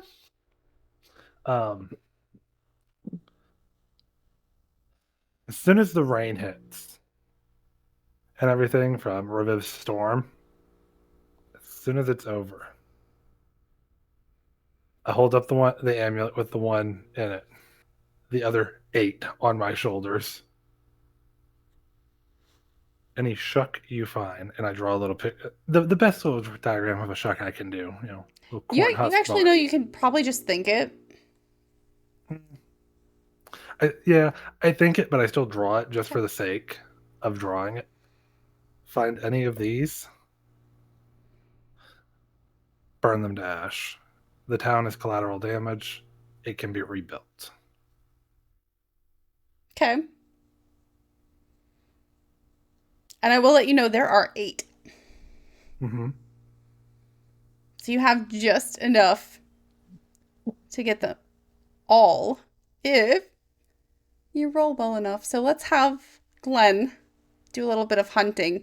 Is there a method to your hunt? A method to the hunt. Yes, actually there is. Okay. I'm going to start from my house because I have a little garden there. Granted, my house has wards up that protect the place anyway. Mm-hmm. But go in there just to check my little garden. Okay. From there, I'm going to head through the middle of town, past all of like the major farms and everything, Mm-hmm. which you already told us one of which has already been decimated. I'm going to stop in the middle of town, and that's when I will send out the little fire elementals. As I keep going around town looking for them as well. Okay. So Are there roll. candles in the church? There are candles in the church. Or Mhm.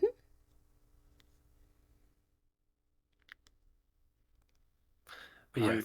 right. Yeah. Roll 3d20, just individually. 3d20?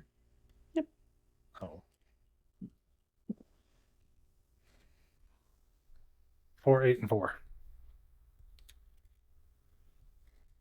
Okay. Those are D10s. Yeah. Oh shit, yeah, those are. My bad. I'm used to other games. Hang on. That's fine. 6, 4, and 9. Okay. A little better. A little bit. Yes. A little better. Okay. As you I'm are used to rolling d10s. as you are walking your way, you don't find any at your place.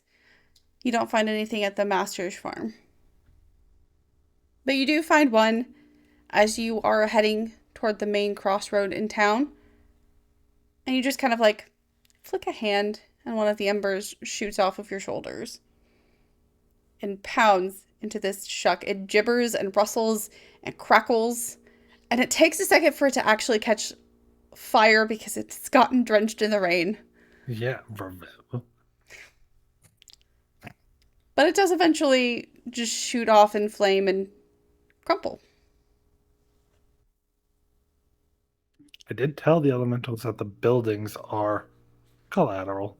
While we're in the That's very- church, I want to grab a candle while he's hunting these, like simultaneously as he's hunting these. I want to use my, where is it? Sudden vision. I'm going to scry on the flame of the candle. Okay, to find out what. Did the Shucks really do all this? Is this really Shucky's fault? Okay, I'll get back to you in just a second. Do you stay in the church while you do that? Just out of curiosity. Well, I'm in the church, and I imagine the townspeople are religious enough to believe that witchcraft and devilcraft cannot happen in the church. That God will keep it from happening. That is what you'd like to assume. So that is what I'm assuming. Okay. Also, Raviv isn't a witch. Witch is a Kabbalist. Or Raviv is a Kabbalist. So they think they're just getting their power from God. Okay. Okay then. Glenn, where do you look next? Next I head over towards the general store and the storehouses. Okay. Roll another 3d20. Cleaver and Ruth, what are you guys doing? While Raviv just makes himself comfortable in the church. 8, 11, 17. Try to get them home Yeah. without anybody else trying to take something kind of matter into their own hands. When you say them, what do you mean? The people who were staring at Catherine agog and the angry dad. No, I'm sorry. The other them. When you say try to get them home, do you mean Ruth? Oh, I apologize. Yes, Ruth and Catherine. Okay. Ruth, do you go when you're kind of ushered away? Yeah, and I'm trying to think which would be better to go back to my own home or to take Catherine to Kate's. Because again, yes, you're correct. I would have to explain to my son and my husband who the heck this person is that looks like me, somewhat. That might take some planning. Yeah. So I will more than likely actually probably go in the direction of Kate's house. Okay. You didn't notice Kate had wandered deeper into town at any point, so you could probably guess she might be at her house. Okay. You haven't seen her otherwise. Raviv, as you focus on the flame of the candle and just the flame of the candle, everything else kind of blurs around it and grows dark. And you see Shucky with a chewed up leash still half hanging off his waist, making his way through town, chowing down on grain stores and plant life, and making his way back to the master's farm. wandering to the edge of the woods and calling out. A cackling rustle, a sound you would recognize anywhere at this point. It's woken you up in the middle of the night so many times. As 12 more appear at the edge of the woods, one by one by one, each of them joining Shucky as he gibbers and croaks. I'm gonna rush to the edge of the woods where I see Shucky. Just storming out of the church, sprinting to him. I gotta stop him. I gotta convince him this isn't right. You do know the question you were focused on was whether they did this. Did. You can rush to the edge of the woods all you want, but this probably already happened. Oh, okay. I misunderstood the vision, I guess. That's a lot. Are you trying to find Shucky now? I'm still trying to find Shucky. I do want to change his mind. Try and get them to leave without them having to die. Okay.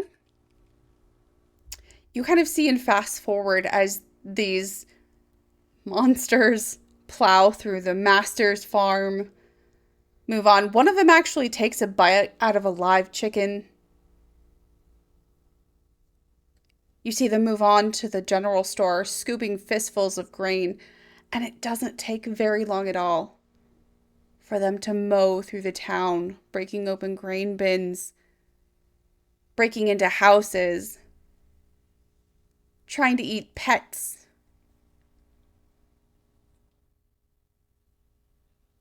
And you see Shucky duck into a barrel of oats like it's a bathtub, shoving fistfuls of grain into his face. Maybe that's still the general store? It looks like the general store's label.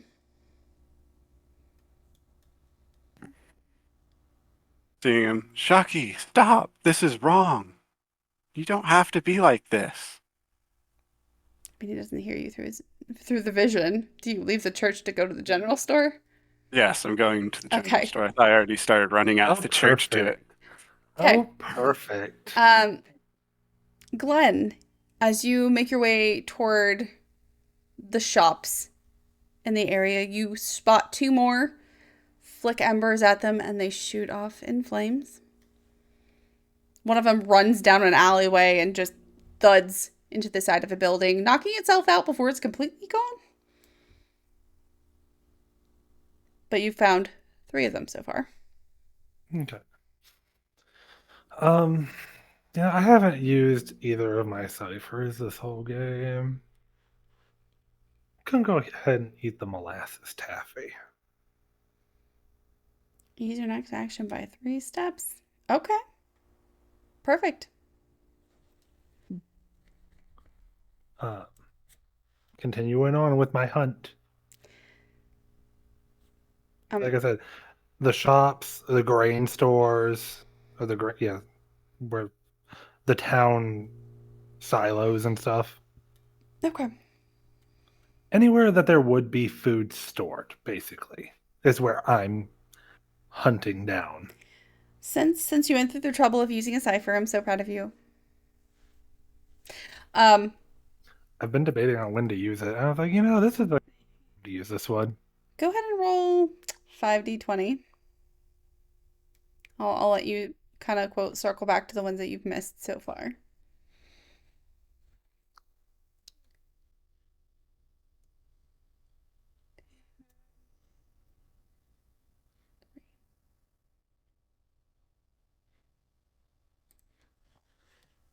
Okay. Because I have no idea what difficulty you've been looking for as well. And this easing my stuff by 3 steps kind of helps. It does. Honestly, it was just a pro forma roll because it was 3. As you get an idea of what you're looking for, it's like you grow attuned with the sound of their rustle. You shoot flames at them in the dark. You drop embers into barrels of grain. You toss one through an open window. Or two. Smart. But eventually you run through all of your embers. You are completely out. You have managed to set 8 of them on fire. As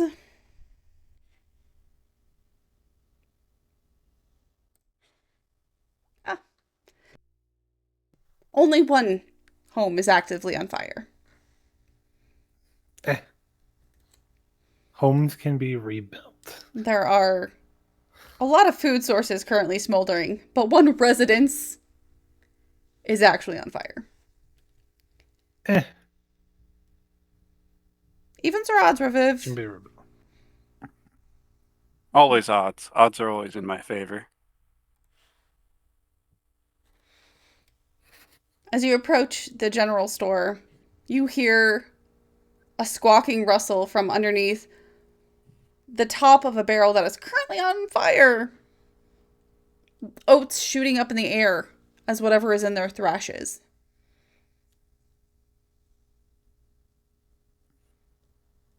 I'm gonna go and try and put out the fire. I guess I just have my wet silk that I'm wearing, Okay. wet from the storm. Kind of take it off. I'm just wearing some baggy pants underneath and a tank, or not a tank top, but I guess it's a tank top, like a wife beater. But that doesn't sound like the right name to say. I know what you mean. I gotcha. So you lay that on top of the fire? Yeah, it's like a wet blanket. You hear the flames extinguish with like a wet, steamy hiss.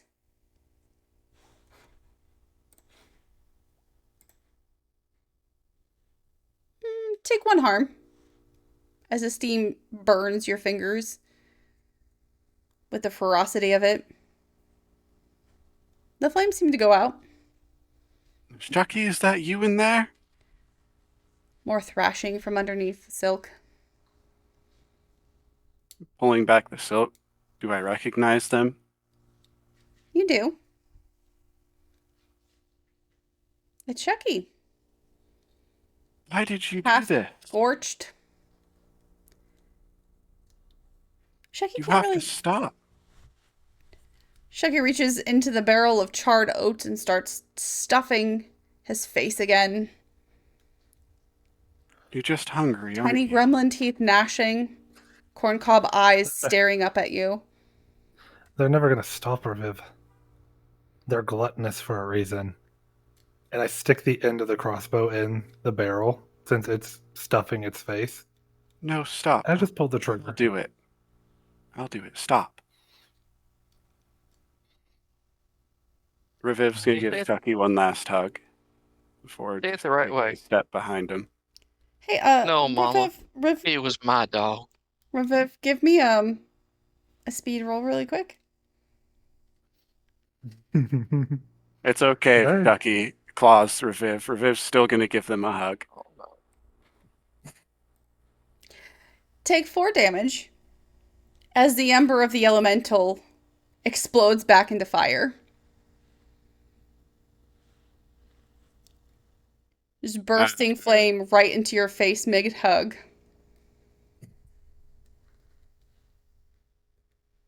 I'll just take a step behind and use Kleber's hatchet. It's already That's, burning to death. Might as well just. I'm gonna make it end quick.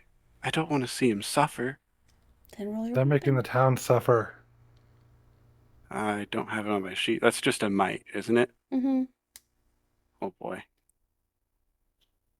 It's not a good one. No. You I swing, got at but least you a bit just so we can can't see what the bring it to yourself to make contact. It's like your body redirects the blade at the very last second. But it's fine. Thrashing and cawing and raspy. Shucky goes up in flame. Eventually, nothing but a pile of ash. Surrounded by charred oats and a silk scarf. I'll just take Shucky's body and run back to my wagon with him. Ash. It is. Ash. It is You try to pick it up. Everything that's left of Shucky. You try to You know, pick the him up and you oats. just I'll just take pummeling the whole barrel. ashen debris. Take the oats. You just the whole barrel of oats. Okay. Give me a strength roll. Roll might real quick. Yeah, because those are heavy. Hmm? No. You try to Nope. pick up the entire barrel of oats. And Not you difficult. barely Zero. squeak it an inch away. Taking as much as I can, at least. Just A little bit of pocket full of ashy oats. oats. This is fucking sad, Reviv. I'm just They're running nothing but back to the monsters. wagon with him. Okay. Glenn, you hunt around for a little while. You don't find another one.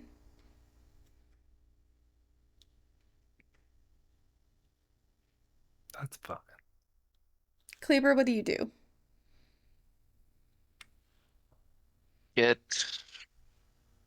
I get Catherine and Ruth to Kate's house. Okay.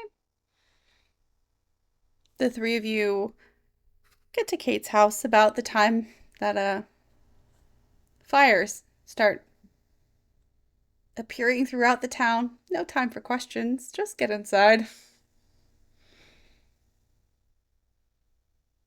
Kate's there at the table with a handful of apples from the loot at the farm. A little cup of wine. Imagine y'all might want to spend the night. If you have space for us. There's always space for friends. Do you have an extra glass? I got a few. She gets up, pours 3 more cups of wine, sets them all down in the middle of the table.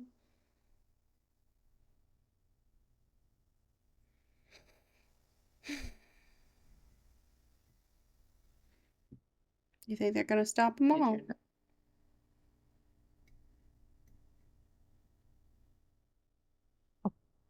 Ruth will lean back and look out the window.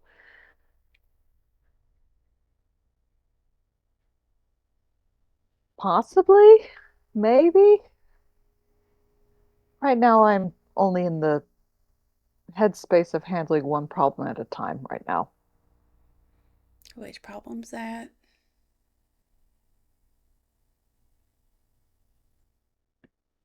She looks at Catherine and then looks at Kate.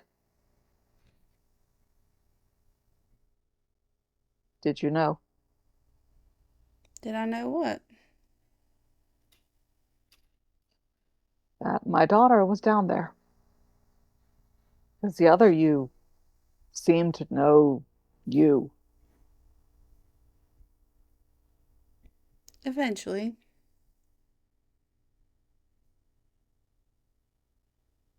Eventually? I knew eventually. How far into the 11 years did you know eventually? 4 and 5.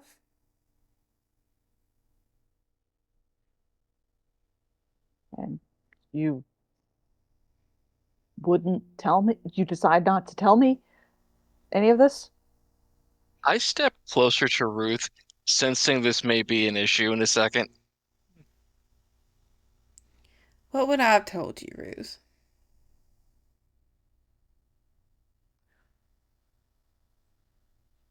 I don't know. You've I've forged things and never questioned them. I've stamped in odd runes. I've forged metals that shouldn't go together, but they do. I have done whatever you've asked when you've come to my shop. I've helped you and I don't know. Is there a way to fix her? I'm not really sure she needs fixing. She is what she is. She's of both worlds now. And she eats metal and glass, like it's candy and fruit, and she burns in the sun in her eyes, and that's do I need to worry about the other me? The other me. Do I need to worry about her coming for my child again? Who was it? Was that the one that took her initially? I don't know who took her, but I wouldn't worry about them coming up here.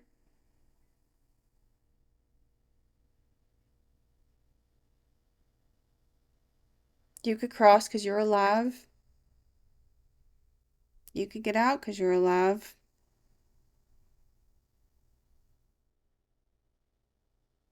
If the sigils don't stop them, the vines will stop them.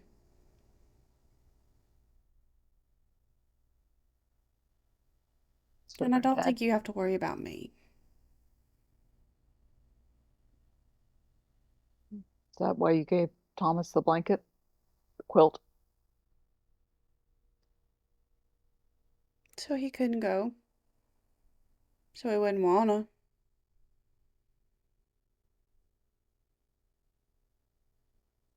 You found her when you were supposed to find her, Ruth. A second earlier and it wouldn't have been right.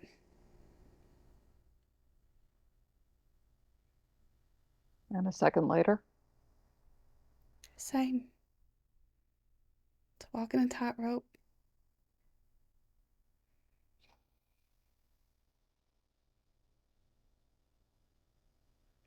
The town won't like her.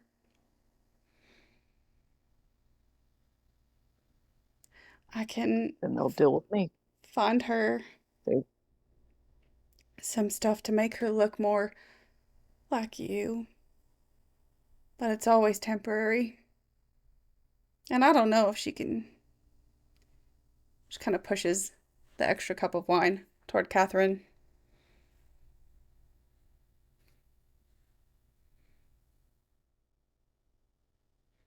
Ruth, this may not be my place,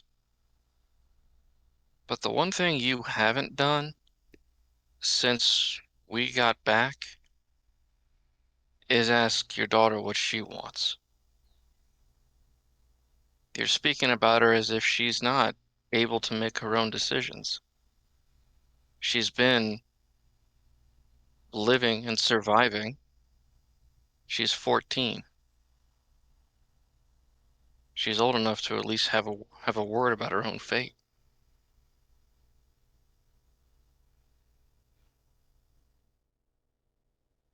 and in my mind, she's still 3. And in her body and her mind, she's 14.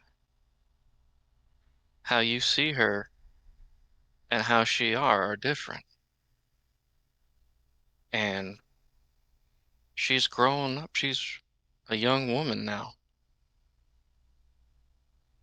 Whether we were there, whether you were there on purpose, whether you weren't,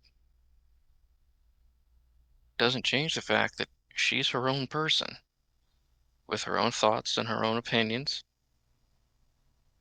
And you need to respect her opinions just as you would hope she would respect yours. Ask her.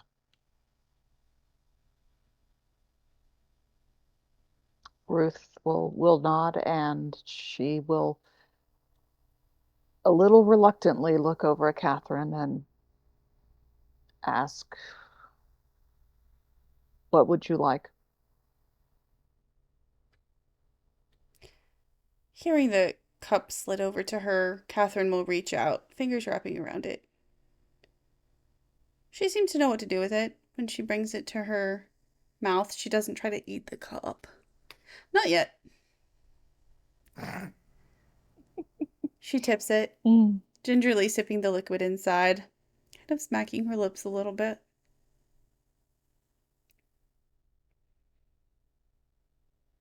And then she tips her head back, just downing the whole thing.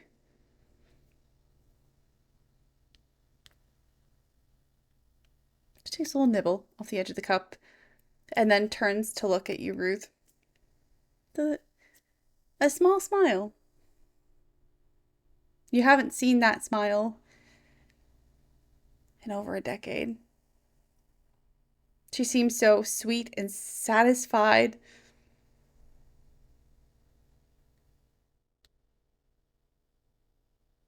I want to stay.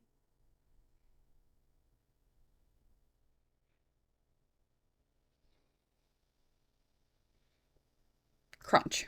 The proverbial weight will, The rest of the fucking cup. yeah, uh, the weight, the anxiousness, the anxiety will just like melt away from Ruth's shoulders, and she just relaxes and smiles and sort of she just relaxes. She's like, she's happy with that.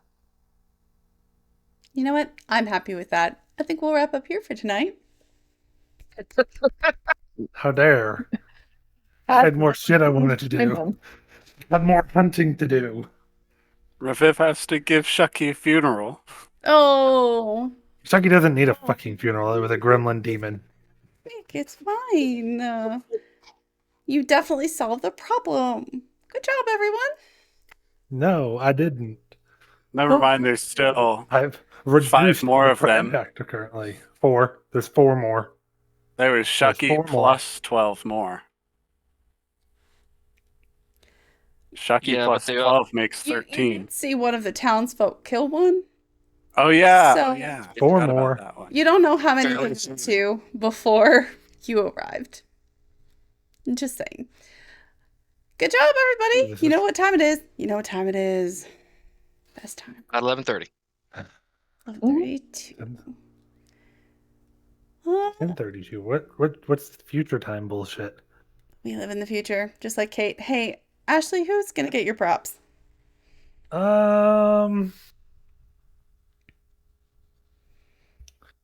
I gotta give it to Chef for making Kleber be the voice of reason for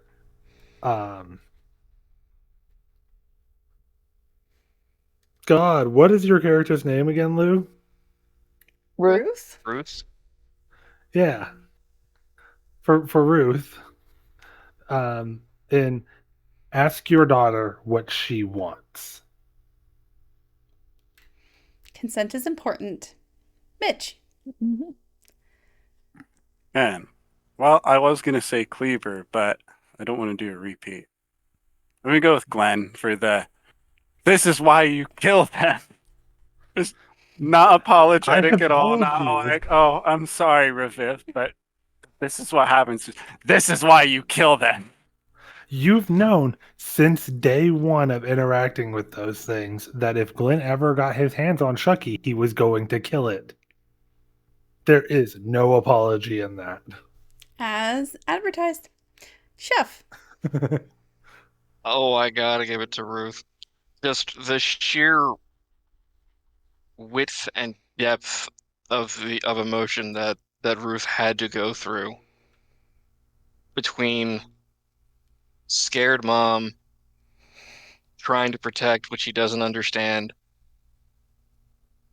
actively seeing threats, and then finally being forced to make the single greatest change a mom can make is, actually having to see your child as someone with their own opinions who may or may not disagree with you.